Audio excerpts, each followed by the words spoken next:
Պատկերացրեք մի մարդու, որը գիտեր այն, ինչ քչերն էին գիտակցում։ Ոչ թե այն, ինչ գրված էր թերթերում, այլ այն, ինչ լռում էին անունները։ 1988 թվականին, երբ ամբողջ Հայաստանը դուրս էր եկել հրապարակ ու հավատում էր, որ արդարությունը կարելի է խնդրել բարձրատյաններից, Երևանի մի թանգարանում աշխատում էր մի երիտասարդ գիտնական, որը նայում էր նույն հրապարակին ու մտածում բոլորովին այլ բան։ Նա չէր հավատում, որ խնդրանքով ինչ-որ բան լուծվում է, նա արդեն փնտրում էր ուրիշ ճանապարհ։ Եվ հենց այդ որոնումների մեջ նրան մոտեցավ մի մարդ, որի անունը մինչ օրս ոչ ոք բարձրաձայն չի ասում, ով ուղղորդեց պատմաբան Վահան Հովհաննիսյանի առաջին քայլերը դեպի այն կուսակցությունը, որը հետագայում դարձավ նրա ճակատագիրը, ով բացեց այն դուռը, որից ետդարձ այլևս չկար։ Արդյոք դա պատահական հանդիպում էր, թե վաղուց պատրաստված ընտրություն, որի թելերը ձգվում էին նրա ընտանիքի անցյալից, հոր անունից, այն ժառանգությունից, որի մասին տանը խոսում էին կիսաձայն։ Այս պատմությունը հենց այդ մասին է, այն մարդկանց մասին, որոնք երևացողները չէին, այն անունների մասին, որոնք լռում էին, եւ այն հարցի մասին, որն այսօր էլ պատասխան չունի, ով էր իրականում ղեկավարում նրա առաջին քաղաքական կապերը։ Որպեսզի հասկանանք, թե ինչպես մի թանգարանի հանգիստ գիտաշխատողը դարձավ արգելված կուսակցության առաջատար դեմքերից մեկը, պետք է վերադառնանք շատ ավելի հեռու, քան 1988 թվականը։ Պետք է վերադառնանք այնտեղ, որտեղ սկսվում է ամեն ինչ՝ ընտանիքի, արյան, հիշողության մեջ։ Որովհետև Վահան Հովհաննիսյանն աշխարհ եկավ ոչ թե դատարկ տանը, այլ այնպիսի օջախում, որտեղ ազգային գաղափարը շնչում էին օդի պես։ Վահան Էդուարդի Հովհաննիսյանը ծնվել է 1956 թվականի օգոստոսի 16-ին Երևանում։ Հայ Էդուարդը սովորական մարդ չէր այն ժամանակների չափանիշներով։ Այն տարիներին, երբ լռությունը համարվում էր ապահով, իսկ ազգային հարցերը վտանգավոր, նա այն մարդկանցից էր, որոնք չէին համակերպվում խորհրդային համակարգի շրջանակների հետ։ Մի ընտանիք, որտեղ խոսում էին ազգային արժանապատվությունից, պատմական արդարությունից, այն մասին, ինչ պաշտոնական դպրոցը չէր սովորեցնում։ Ահա այս մթնոլորտում մեծացավ տղան, որը հետագայում պիտի դառնար մի ամբողջ սերնդի համար սկզբունքի խորհրդանիշ։ Տղան վաղ տարիքից սուզվեց գրքերի մեջ։ Նրան չէր գրավում փողոցի աղմուկը, ոչ էլ իշխանության փայլը։ Նրան գրավում էր անցյալը, հին քարերը, արձանագրությունները, պեղումների փոշին, այն, ինչ մնում է ժողովուրդներից, երբ նրանք լռում են։ Հենց դա թայլ տարավ նրան դեպի պատմությունն ու հնագիտությունը։ 1978 թվականին նա ավարտեց Մոսկվայի մանկավարժական համալսարանը պատմության եւ հնագիտության գծով գիտական որակավորմամբ։ Ապա ինչպես այն ժամանակի յուրաքանչյուր երիտասարդ ծառայեց խորհրդային բանակում 78-ից մինչև 80 թվականը։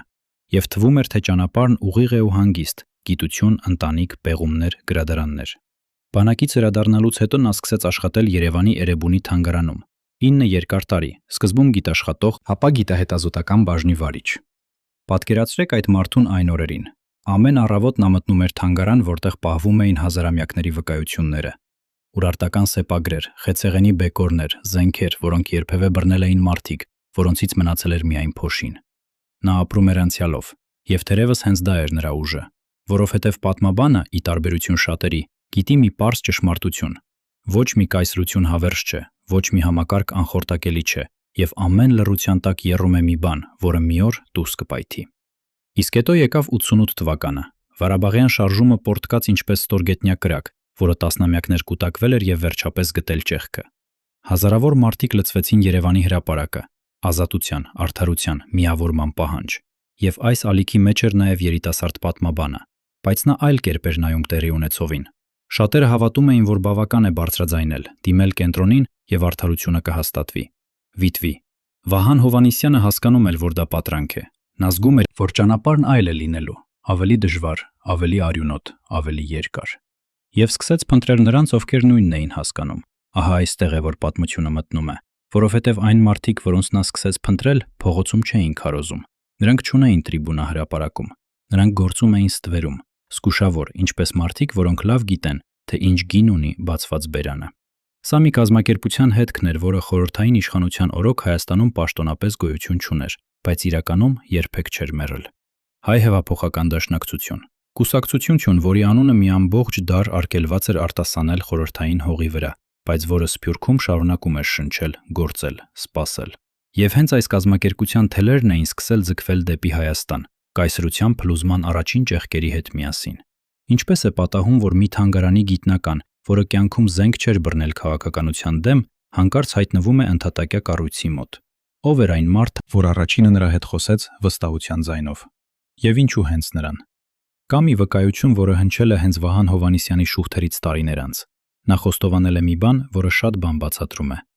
Եթե չլիներ Ղարաբաղյան շարժումը, ասում էր նա, ես երբեք չէի խառնվի քաղաքականությանն ու կուսակցական կյանքին։ Իմ գործը գիտությունն էր։ Բայց 88 թվականին, երբ ժողովուրդը որոշեց, որ արդարության կարելի է հասնել խնդրանքով, ես հասկացա, որ դա լուծում չէ, եւ սկսեցի միջոցներ փնտրել, դիմավորելու անխուսափելին։ Իսկ անխուսափելին ու սափելին նրա խոսքով պատերազմն էր։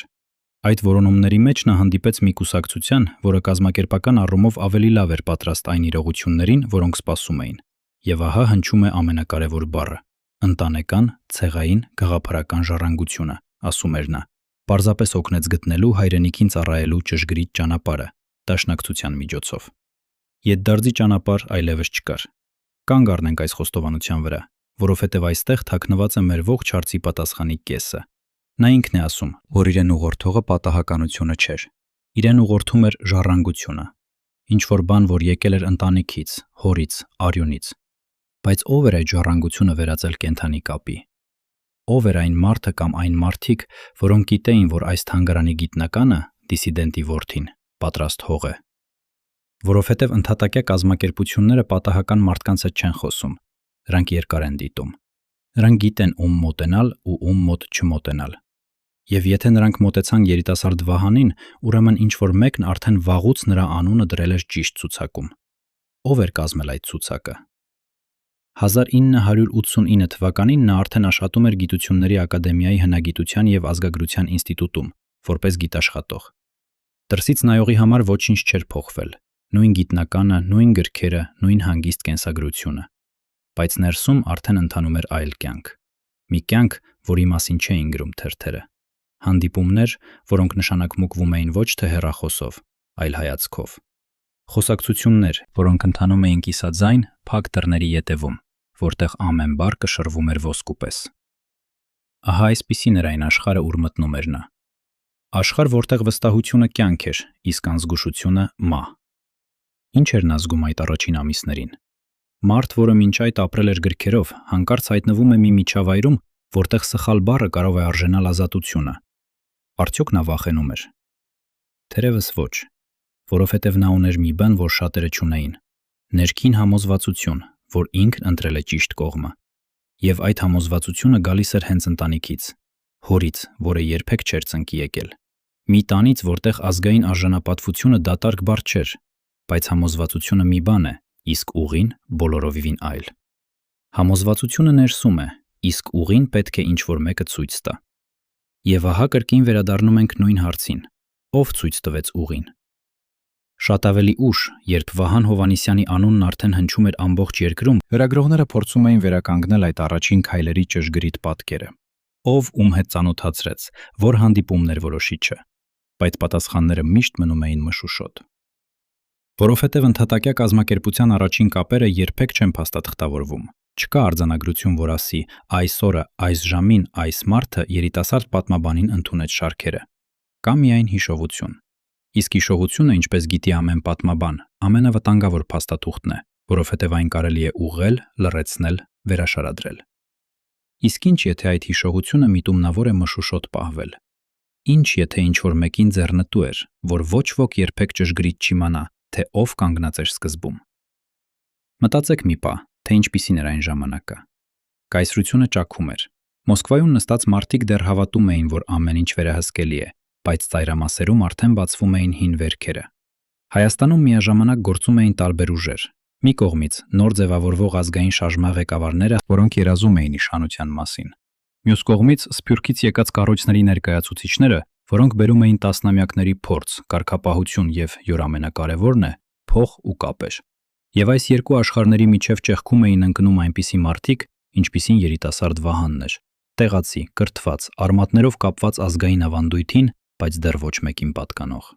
Հենց այսպիսի մարդկանց համար էր մղվում լուռ պայքարը, ով կշահեր նրան իր կողմը։ Եվ ահա, այս 3 գլուխների վերջում մենք կանգնած ենք առաջին մեծ հարցի առջև, որը ուղեկցելու է մեզ ողջ պատմության ընթացքում։ Մենք գիտենք, որ թանգարանի գիտնականը դարձավ կուսակցության մարդ։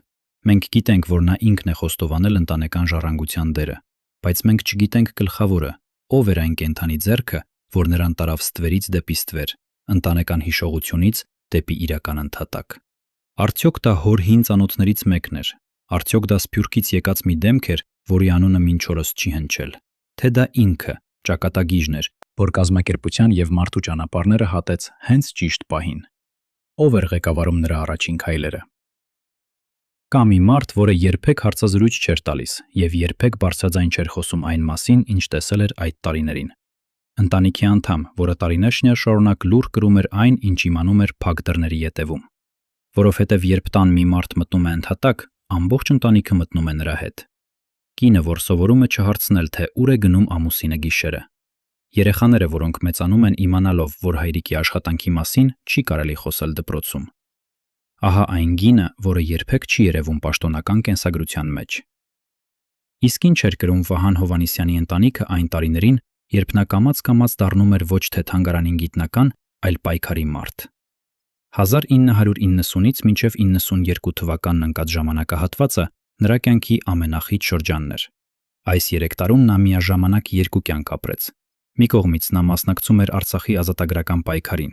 ոչ թե հրապարակում խոսքերով, այլ իրական ճակատում, որտեղ որոշվում էր ժողովրդի ճակատագիրը։ Մյուս կողմից նա դառնում էր հայ հեղափոխական դաշնակցության կառույցի մաս Հայաստանում եւ ոչ թե սովորական մաս։ Արդեն այս տարիներին նա ընդգրկվեց Կուսակցության Հայաստանի կենտրոնական կոմիտեի կազմում։ Մտածեք այս արագության մասին։ Մի մարդ, որը ընդամենը մի քանի տարի առաջ պեղումներ էր անում ու հոդվածներ գրում հին քաղաքակրթությունների մասին, հանկարծ հայտնվում է երկրի ամենափակ քաղաքական կառույցներից մեկի ղեկավար օղակում։ Ինչպես է դա հնարավոր այսքան արագ։ Ով էր այն մարդը, որ նրա անունը դրեց այդ սեղանին, որտեղ որոշվում էր, թե ով կմտնի կենտրոնական կոմիտե եւ ով ոչ։ Որովհետև կենտրոնական կոմիտեն փողոց չէ, այնտեղ ընդունում են ոչ թե համակրանքով, այլ վստահությամբ։ Իսկ վստահությունը ընդհատակյա կազմակերպությունում ամենաթանկ արժույթն է։ Այն չի տրվում մարդուն, որին լավ չես ճանաչում, այն չի տրվում մեկին, ով եկել է 3։ Ուրեմն, եթե երիտասարդ պատմաբանն այսքան արագ բարձրացավ, ապա ինչ որ մեկն արդեն երաշխավորել էր նրա համար։ Ինչ որ մեկը, որ կշիռ ուներ, որ կարող էր ասել. «Ես ճանաչում եմ այս մարդուն, նրա հայրը մերն էր, արյունը մերն է, վստահեցեք»։ Ով էր այդ երաշխավորը։ Ահա այն ստվերը, որ ուղեկցում է մեզ առաջին գլխից։ Պետք է հասկանալ, թե ինչ էր իրենից ներկայացնում դաշնակցությունը այդ տարիներին Հայաստանում։ Կուսակցությունը պաշտոնապես վերածնվեց Հայաստանում Խորհրդային Միության փլուզման հետ 90 թվականին, բայց դա վերածնունդ չէր դատարկ տեղում։ Սփյուռքում դաշնակցությունը երբեք չէր դադարել գործել։ Ամբողջ դար, այն ժամանակ, երբ Հայաստանում նրա անունն արգելված էր, Սփյուռքի համայնքներում, Բեյրութից մինչև Փարիզ, Լոս Անջելեսից մինչև Աթենք, կուսակցությունը պահում էր իր կառույցը, դպրոցները, թերթերը, երիտասարդական միությունները։ Եվ ահա, երբ բացվեց ճեղքը, այս հսկայական, փորձառու, կարգապահ մեքենան սկսեց իր թելերը ձգել դեպի հայրենիք։ Սփյուռքից եկան մարդիկ տասնամյակների ընդհատակյա փորձով, փողով, միջազգային կապերով, եւ նրանց պետք էին տեղացիներ, պետք էին մարդիկ, որոնք գիտեին տեղը, լեզուն, մարդկանց, որոնք կարող էին կամուրջ դառնալ Սփյուռքի կառույցի եւ Հայաստանի իրականության միջև։ Իսկ ով կարող էր ավելի լավ կամուրջ լինել, քան մի դիսիդենտի կիրթ որդին, որը եւ գիտնական էր, եւ հարազատ ազգային գաղափարին։ Արդյոք նրան ընտրեցին հենց այս պատճառով։ Տեսնում եք, թե ինչպես է պատկերը պարզվում։ Վահան Հովհաննիսյանը պատահական մարդ չէր այս հավասարման մեջ։ Նա ճիշտ մարդն էր ճիշտ պահին։ Բայց ճիշտ մարդուն ինչ որ մեկը պետք է գտնի, ճանաչի, մոտեցնի։ Եվ հենց այստեղ է թաքնված այն հարցը, որին պաշտոնական պատմությունը երբեք պարզ պատասխան չի տվել։ Ով էր այն մարդը, որ Սփյուռքի կառույցի եւ երիտասարդ Վահանի միջև առաջին կապը հաստատեց։ Արդյոք դա հոր ծանոթներից մեկն էր, որ դեռ խորհրդային տարիներից կապեր ուներ արտերկրի հետ, թե դա ինքնին պատահեց շարժման եռուզեռում, որտեղ ճանապարհները հատվում էին ամեն օր։ Բայց պատերազմը սպասում էր։ Եվ պատերազմը չի հարցնում, թե ով ինչ գիտնական է եղել։ Արցախի ճակատում Վահան Հովհաննիսյանը այլևս պատմաբան չէր։ Նա այն մարդկանցից էր, որոնք հասկանում էին, որ գրքերը կարող են սպասել, իսկ հայրենիքը ոչ։ Ճակատի ամեն օր ապրում էր այնպես, ասես վերջինը։ Ցուրտ գիշերներ լեռներում, հաց, որ բաժանվում էր կտոր առ կտոր, ընկերներ, որոնք առավոտյան ողջ էին, իսկ երեկոյան արդեն հիշողություն։ Ահա այստեղ էր կոփվում այն մարդը, որին հետագայում ամբողջ երկիրը պիտի ճանաչեր որպես սկզբունքի մարդ։ Որովհետև ճակատը ստուգում է մարդուն այնպես, ինչպես ոչ մի բան չի կարող ստուգել։ Այնտեղ չես կարող ձևացնել, այնտեղ երևում է, թե ով ես իրականում։ Եվ հենց ճակատում էր, որ ձևավորվեց նրա հեղինակության հիմքը։ Մարդիկ, որոնք կռվել էին նրա կողքին, հետագայում դառնալու էին նրա ամենահավատարիմ թիկունքը, որովհետև պատերազմում ստեղծված կապերը այլ բնույթ ունեն։ Դրանք չեն գնվում ու չեն վաճառվում։ Մարդ, որի հետ կիսել ես վերջին փամփուշտը, այլևս երբեք օտար չի դառնում։ Եվ ահա, մինչ Վահան Հովհաննիսյանը կռվում էր ճակատում, նրա անունը կամաց-կամաց վերածվում էր խորհրդանիշի։ Ոչ թե այն պատճառով, որ նա ձգտում էր փառքի, ընդհակառակը։ Նա այն մարդկանցից էր, որոնք խորշում էին ինքնագովությունից, այլ այն պատճառով, որ մարդիկ տեսնում էին, ահա մեկը, ով չի փախչում, ով չի թաքնվում, ով կիսում է իրենց ճակատագիրը։ Բայց մինչ նա ճակատում էր, ով էր նրա բացակայության պահին ամրացնում նրա դիրքերը կուսակցության ներսում։ 1992 թվականին եկավ նոր մակարդակ։ Այս տարվանից մինչև 95 թվականը Վահան Հովհաննիսյանը դարձավ Դաշնակցության բյուրոյի անդամ։ Հասկանաք, թե ինչ է սա նշանակում։ Բյուրոն կուսակցության բարձրագույն մարմինն է։ Դա այն շրջանակն է, որտեղ նստում են ոչ թե տասնյակ, այլ ընդամենը մի քանի մարդ, ողջ համաշխարհային կազմակերպության ղեկավարները։ Մի կազմակերպության, որի կառույցները տարածվում էին տասնյակ երկրների վրա։ Եվ այս շրջանակում Սփյուռքի փորձառու ղեկավարների կողքին հայտնվեց մի մարդ, որը ընդամենը մի քանի տարի առաջ թանգարանի գիտաշխատող էր։ Սա աննախադեպ վերելք է։ Սա այնպիսի թռիչք է, որ ակամա հարց է ծնում, ինչպես։ Ով էր նրա համար բացում այս դռները մեկը մյուսի ետևից։ Արդյոք միայն իր տաղանդը, թե ինչ-որ մեկի աննկատ, բայց հզոր ձեռքը։ Կա մի մութ տարածք, որի մասին քիչ են խոսում։ Բյուրո մտնող ամեն մարդ դառնում է գաղտնիքների կրող։ Նա իմանում է այն, ինչ չի կարելի իմանալ դրսից։ Ով ինչ որոշում ընդունեց, որտեղից եկավ փողը, ինչ կապեր կային իշխանության հետ, ինչ համաձայնություններ կնքվեցին փակ դռների ետևում։ Վահան Հովհաննիսյանը այս ամենի կրողն էր արդեն 92 թվականից, եւ թերևս հենց դա էր, որ հետագայում նրան դարձրեց վտանգավոր ինչ-որ մեկի աչքին, որովհետեւ մարդը, որ շատ բան գիտի, միշտ վտանգ է նրանց համար, ովքեր ուզում են, որ որոշ բաներ ընդմիշտ լռեն։ Ինչ գիտեր նա, ինչ չգիտենք մենք։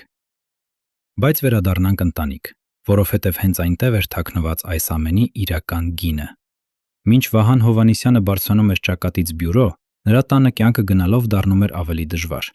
Մի մարդ, որն ընտանիք ունի, կին եւ երեխաներ, եւ որն ամեն օր ապրում է ճակատի ու ընդհատակի միջև, անխուսափելիորեն վճարում է ընտանեկան գին։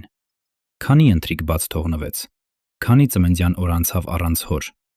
Քանի գիշեր կինը մնաց արթուն, չիմանալով թե ամուսինը կվերադառնա առավոտյան, թե ոչ։ Ահա այն, ինչ չի գրվում կենսագրության մեջ։ Իսկ ընդհատակյա կազմակերպության մարդու համար ընտանիքը նաև ամենախոցելի կետն է, որովհետև եթե ուզում են կոտրել մարդուն, հաճախ չեն դիպչում իրեն, դիպչում են նրա հարազատներին։ Արդյոք Վահան Հովհաննիսյանի ընտանիքը զգում էր այդ սպառնալիքը արդեն այդ տարիներին։ Եվ այստեղ պետք է խոսենք երկակի կյանքի մասին, որովհետև Վահան Հովհաննիսյանն ապրում էր երկու դեմքով։ Մեկը հանրային, կիրթ պատմաբանի, մտածողի, մարդու, որը կարող էր ժամերով խոսել հին քաղաքակրթություններից, որը հումորով էր, սրամիտ, հմայիչ։ Մյուսը թաքնված, պայքարի մարդու, որը գիտեր զենքի կշիռը, որը նստում էր փակ նիստերում, որը կրում էր որոշումներ, որոնք կարող էին որոշել մարդկանց ճակատագիրը։ Այս երկու դեմքերը ապրում էին մեկ մարդու մեջ, եւ թերևս հենց դա էր նրա ուժը, որովհետև մարդիկ, որոնք կարող են եւ մտածել, եւ գործել, եւ երազել, եւ պայքարել, հազվադեպ են ծնվում։ Բայց այս երկակիությունը նաև ծանր բեռ է։ Ինչպես է մարդն ապրում, երբ ստիպված է լինում միշտ կիսով չափ թաքնված մնալ։ Կա ևս մի շերտ, որի մասին պետք է ասել։ Այս տարիներին Հայաստանում ձևավորվում էր նոր իշխանություն, եւ այդ իշխանության ու դաշնակցության հարաբերությունները հենց սկզբից լարված էին։ Դեռ 92 թվականին նոր իշխանության ղեկավարը հրաման տվեց երկրից հեռացնել կուսակցության բյուրոյի այն ժամանակվա ղեկավարին, որը օտարերկրյա քաղաքացի էր։ Սա առաջին լուրջ հարվածն էր, եւ սա ազդանշան էր, որ ապագան հանգիստ չի լինելու։ Վահան Հովհաննիսյանը, լինելով բյուրոյի անդամ, ուղիղ այս հակամարտության կենտրոնում էր։ Նա տեսնում էր, թե ինչպես է ձգվում լարը։ Նա զգում էր, որ վաղ թե ուշ այն կկտրվի։ Բայց արդյոք նա պատկերացնում էր, թե այդ հարվածն ինչ ձև է ընդունելու եւ ինչ գին է հենց ինքը վճարելու։ Մտածեք այն մարդկանց մասին, որոնք այդ տարիներին շրջապատում էին նրան։ Ոմանք հավատարիմ էին մինչև վերջ, ոմանք ոչ։ Ընդհատակյա կազմակերպության ամեն շրջանակում կա այն, ինչ ոչ ոք բարձրաձայն չի ասում։ Կասկածը։ Ով է իրականում մերը։ Ով կարող է լինել մյուս կողմի աչքն ու ականջը։ Որովհետև երբ կազմակերպությունն արգելված է, երբ իշխանությունը փնտրում է պատրվակ հարվածելու, ամեն նոր դեմք կարող է լինել եւ դաշնակից, եւ դավաճան։ Եվ Վահան Հովհաննիսյանը, որքան էլ վստահ լիներ իր ընտրության մեջ, պետք է որ զգար այս մթնոլորտը։ Մի աշխարհ, որտեղ վստահությունը կյանք էր, բայց որտեղ ամեն վստահված մարդու ետևում կարող էր թաքնված լինել ուրիշի շահ։ Իսկ եթե հենց նրա առաջին ուղեցույցը, այն մարդը, որ բացեց դռները, ինքն էլ ուներ թաքնված օրակարգ, ինչ եթե նրան ուղղորդողը ոչ միայն հայրենիքին էր ծառայում, Այս 3 գլուխների վերջում մենք ավելի շատ բան գիտենք, բայց ավելի շատ հարց ունենք։ Մենք տեսանք, թե ինչպես պատմաբանը դարձավ ճակատի մարդ, ապա բյուրոյի անդամ։ Մենք տեսանք երկակի կյանքի գինը, ընտանիքի լուռ զոհաբերությունը, իշխանության հետ ձգվող լարը։ Բայց գլխավոր ստվերը մնում է. ով կանգնեցրեց նրան այս ճանապարհի վրա, ով երաշխավորեց նրա համար։ Եվ ինչ, եթե այդ նույն ձեռքը, որ բարձրացրեց նրան, մի օր կարող էր նաև մատնացույց անել։ Որովհետև պատմության մեջ նրանք, ովքեր մեզ ճանապարհ են ցույց տալիս, երբեմն դառնում են նրանք, ովքեր մեզ տանում են դեպի թակարդ։ Արդյոք Վահան Հովհաննիսյանի առաջին ուղեցույցը նրա փրկիչն էր, թե նրա ապագա ողբերգության աննկատ ճարտարապետը։ Կար մի թղթապանակ, որի մասին խոսում էին կիսաձայն, ոչ ոք երբեք ամբողջությամբ չտեսավ դրա պարունակությունը։ Ասում էին, թե այնտեղ ամեն ինչ կա՝ անուններ, ամսաթվեր, կապեր, որոնք պետք է ապացուցեին, որ կուսակցության ներսում գործում էր գաղտնի, վտանգավոր կառույց։ Թղթապանակը ներկայացվեց հանրությանը 1994 թվականի վերջին, որպես անհերքելի ապացույց։ Բայց տարիներ անց, երբ բոլոր կրքերը հանդարտվեցին, պարզվեց մի անհարմար ճշմարտություն։ Հետազոտողները, որոնք ուսումնասիրեցին գործը, չկարողացան հաստատել գլխավորը՝ կապը այդ ենթադրյալ կառույցի եւ կուսակցության միջև։ Ուրեմն ինչ կար իրականում այդ թղթապանակում, եւ ուր գնացին այն էջերը, որոնք երբեք չհրապարակվեցին։ Որպեսզի հասկանանք, թե ինչպես հայտնվեց բանտում մի մարդ, որի դեմ մեղադրանքները հետագայում անհիմն ճանաչվեցին, պետք է վերականգնենք այն օրերի ճշգրիտ պատկերը։ 1994 թվականի դեկտեմբերի 28-ին երկրի առաջին նախագահը հայտարարեց Հայ հեղափոխական դաշնակցության գործունեության ժամանակավոր կասեցման մասին։ Պատճառաբանությունը ծանր էր ու սարսափելի։ Իշխանությունը հայտարարեց, թե կուսակցության ներսում հայտնաբերվել է ահաբեկչական կառույց, որին վերագրվում էին մի շարք սպանություններ։ Ավելին, կազմակերպությունը մեղադրվեց նաև թմրանյութերի շրջանառության մեջ, ինչպես նաև այն բանում, որ նրա գործունեությունը չի համապատասխանում հասարակական քաղաքական կազմակերպությունների մասին օրենքին։ Մի գիշերում արգելված կուսակցություն դարձավ այն ուժը, որին ընդամենը մի քանի օր առաջ պատկանում էր երկրի առաջատար գործիչներից մեկը։ Այդ նույն օրերին փակվեց կուսակցության թերթը, փակվեցին նաև գրական, մշակութային, կանանց եւ երիտասարդական մի շարք պարբերականներ։ Անվտանգության ուժերը մտան գրասենյակներ, առգրավեցին համակարգիչներ, փաստաթղթեր, տպագրական սարքավորումներ։ Ահա այստեղ է, որ սկսվում է արխիվների մութ պատմությունը, որովհետև երբ մի կազմակերպության գրասենյակներ մտնում են գիշերը եւ դուրս են բերում փաստաթղթերի կապոցներ, ոչ ոք երբեք ճշգրիտ չի իմանա, թե ինչ էր այնտեղ, ինչ էջեր անհետացան, ինչ ցուցակներ ոչնչացվեցին, ինչ վկայություններ չհասան դատարան։ Արխիվը հիշողություն է, իսկ ով վերահսկում է արխիվը, վերահսկում է հիշողությունը։ Ինչ թաքնված մնաց այդ առգրավված կապոցների մեջ։ Եվ ահա եկավ հաջորդ տարին, 1995 թվականի ամռանը Վահան Հովհաննիսյանը, կուսակցության առաջատար գործիչը, բյուրոյի անդամը, ձերբակալվեց եւս 31 մարդու հետ միասին։ Մեղադրանքը ծանրագույնն էր, որ կարելի է ներկայացնել պետական մարդուն, ահաբեկչություն եւ իշխանության բռնի տապալման փորձ։ Մի մարդ, որը ճակատում կռվել էր հայրենիքի համար, որը գիտության մարդ էր, հանկարծ ներկայացվեց որպես պետական հեղաշրջման կազմակերպիչ։ Իսկ կողքին ձևավորվում էր մեկ այլ խումբ, 11 հոգուց բաղկացած, որոնց վերագրում էին ենթադրյալ գաղտնի ահաբեկչական բջջի անդամակցությունը։ Այս ամենը հնչում էր որպես հզոր դավադրության բացահայտում, բայց ինչքան էր դրա մեջ ճշմարտությունը։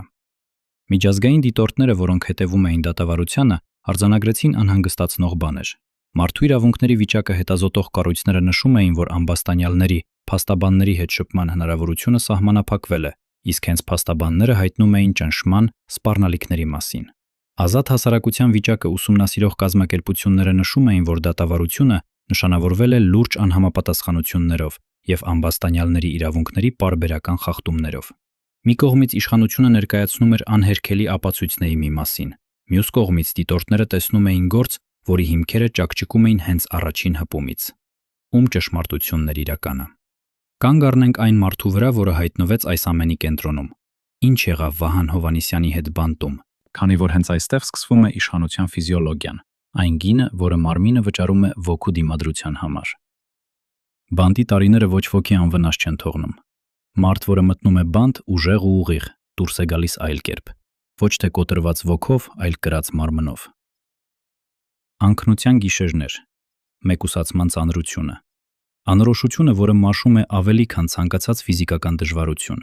որովհետև բանտում ամենավատը պատերը չեն, ամենավատը չիմանալն է, քանի տարի, երբ, ինչ կլինի հետո։ Եվ այս անորոշության մեջ Վահան Հովհաննիսյանը մնաց 95-ից մինչև 98 թվականը, 3 երկար տարի։ Բայց ահա պարադոքսը, որը շատ բան է բացատրում նրա բնավորության մասին։ Բանտը նրան չկոտրեց, ընդհակառակը։ Այն, ինչ պետք է ոչնչացներ նրան, դարձավ նրա հեղինակության հիմքը։ Որովհետև ժողովուրդը տեսնում էր մի մարդու, որը չծնկեց, մարդու, որը նույնիսկ բանտում մնաց սկզբունքին հավատարիմ, մարդու, որի դեմ մեղադրանքները հնչում էին ծանր, բայց որի հանգիստ կեցվածքը հակասում էր այդ մեղադրանքներին։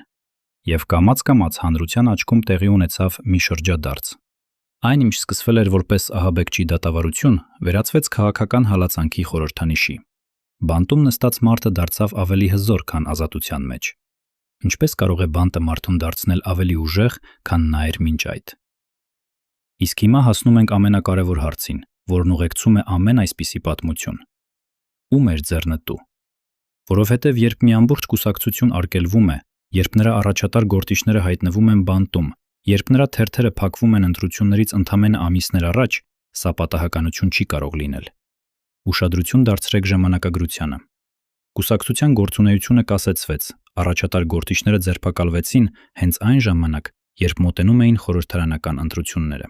Շատերը կասկածում էին, որ ենթադրյալ ապացույցները ներկայացվեցին հենց այն բանի համար, որպեսզի կուսակցությունը զրկվի ընտրություններին մասնակցելու հնարավորությունից։ Արգելված կուսակցությունը չի կարող մրցել։ Բանտում նստած առաջնորդը չի կարող քարոզարշավ վարել։ Ուրեմն ով էր այն ուժը, որն այս ամենից շահեց։ Մտածեք այս կոմբինացիայի մասին որպես շախմատի խաղ։ Մի կողմից ուժ, որը նոր էր ամրապնդում իշխանությունը եւ չէր ուզում ուժեղ մրցակից։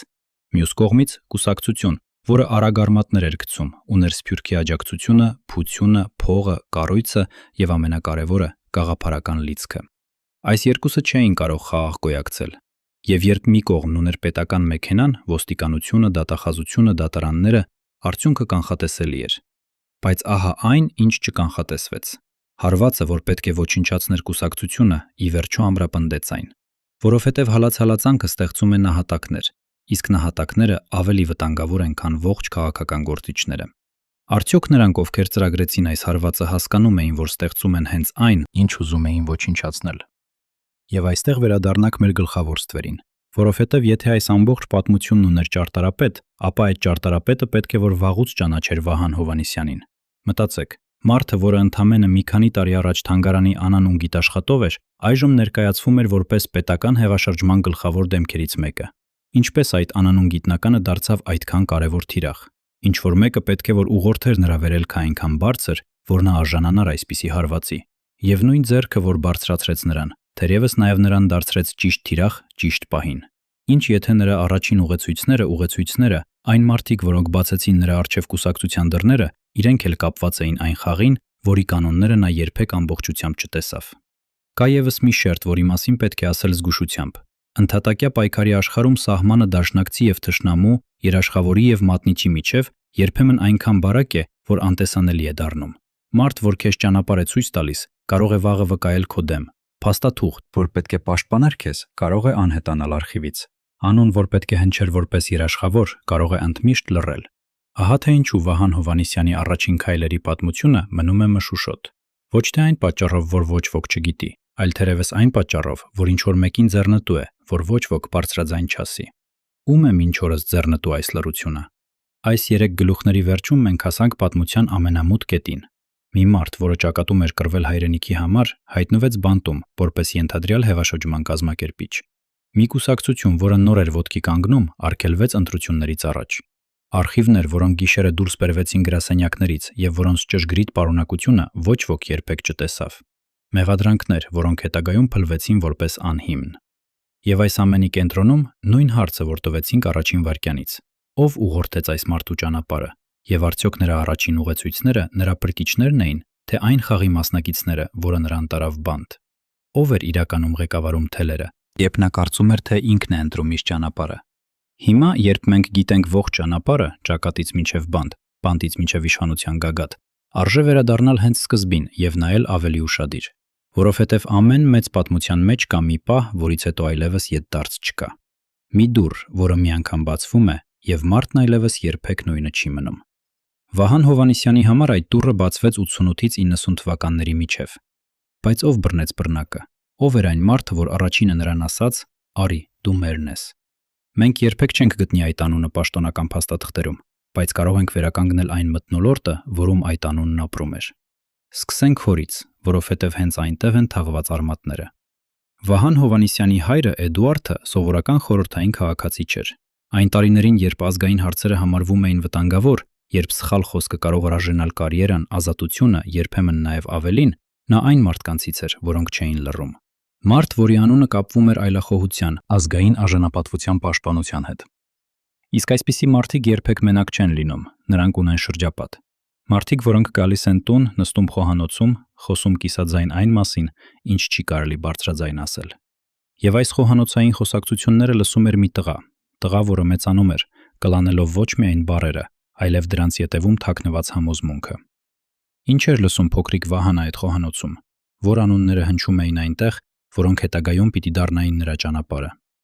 Որովհետև այլախոհների շրջապատը պարզ ընկերակցություն չէր, դա ցանց էր, մարդիկ, որոնք ճանաչում էին միմյանց, որոնք ունեին կապեր ոչ միայն երկրի ներսում, այլև սահմաններից դուրս։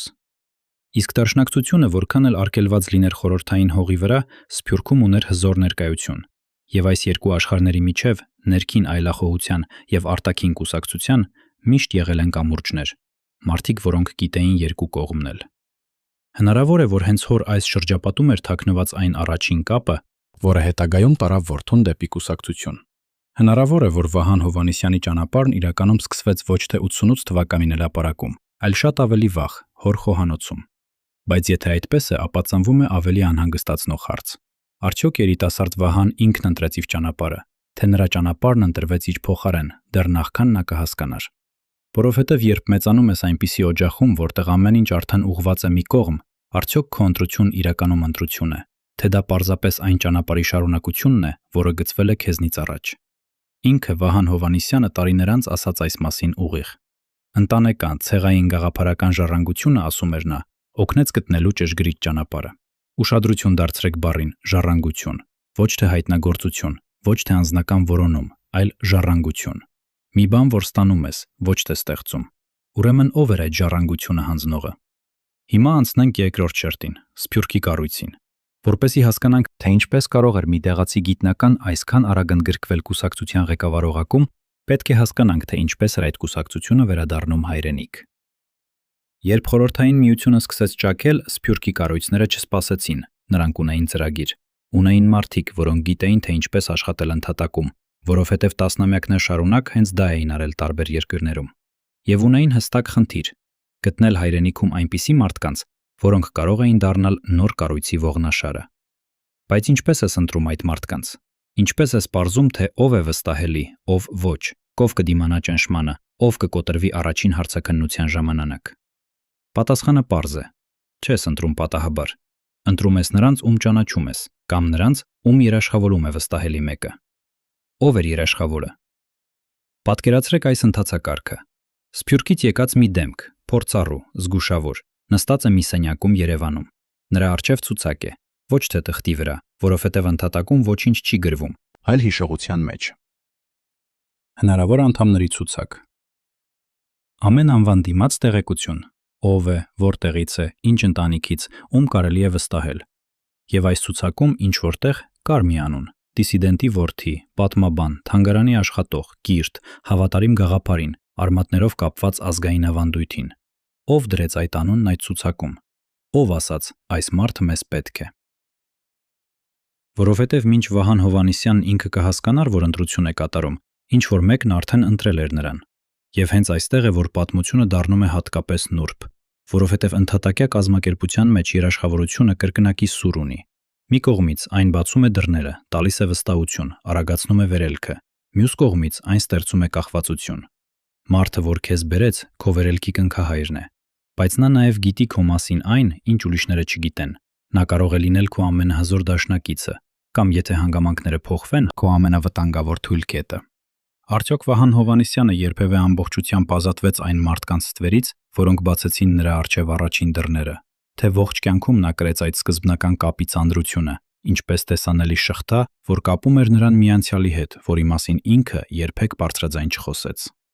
Կա ևս մի վարկած, որի մասին պետք է ասել ազնվությամբ։ Գուցե երաշխավոր ընդհանրապես չկար։ Գուցե ամեն ինչ տեղի ունեցավ բնականորեն, շարժման եռուզեռում, որտեղ ճանապարհները հատվում էին ամեն օր, որտեղ մարդիկ ճանաչում էին միմյանց ճակատում, հանրահավաքներում, գիշերային խորհրդակցություններում։ Գուցե Վահան Հովհաննիսյանը պարզապես ճիշտ մարդն էր ճիշտ պահին, եւ կուսակցությունն ինքը գտավ նրան, ինչպես գետը գտնում է իր հունը։ Այս վարկածն ավելի պարզ է, ավելի մարդկային, ավելի հավանական, բայց նույնիսկ այս դեպքում մնում է հարցը, որովհետև շարժման եռուզեռում էլ ինչ-որ մեկը պետք է առաջինը մոտենար, առաջինը խոսեր, առաջինը ասեր այն բառերը, որոնցից սկսվում է ամեն ճանապարհ։ Ո՞վ էր այդ առաջինը։ Մտածեք նաև երիտասարդական կառույցների մասին, որովհետև Սփյուռքում դաշնակցությունն ուներ հզոր երիտասարդական միություններ։ Դրանք ոչ միայն կազմակերպություններ էին, այլև դպրոց, գաղափարական, կազմակերպական, երբեմն նաև պրակտիկ։ Այնտեղ երիտասարդներին սովորեցնում էին ոչ միայն պատմություն, այլև կարգապահություն, հավատարմություն, գործելու ձև։ Իսկ երբ կուսակցությունը վերադարձավ հայրենիք, հենց այս երիտասարդական մոդելն էր, որ պետք է վերարտադրվեր նաև այստեղ։ Հնարավոր է, որ Վահան Հովհաննիսյանի առաջին կապերն անցնում էին հենց այս երիտասարդական ցանցով։ Մարդիկ, որոնք եկել էին դրսից, փնտրում էին տեղացի առաջնորդների, որոնք կարող էին ղեկավարել նոր սերնդին։ Իսկ ով ավելի հարմար, քան մի կիրթ պատմաբան, որը գիտեր, թե ինչպես խոսել երիտասարդների հետ, ինչպես փոխանցել գաղափարը, ինչպես ոգեշնչել։ Արդյոք հենց այստեղ, երիտասարդական կառույցի ձևավորման մեջ, պետք է փնտրել նրա առաջին իրական դերը։ Հիմա վերադառնանք այն մթնոլորտին, որում ապրում էին այս մարդիկ, որովհետև առանց դրա հնարավոր չէ հասկանալ նրանց ընտրությունը։ Դա վախի ու հույսի տարօրինակ խառնուրդի ժամանակ էր։ Մի կողմից կայսրությունը դեռ կանգուն էր, եւ նրա ուժային կառույցները դեռ կարող էին հարվածել ամեն պահի։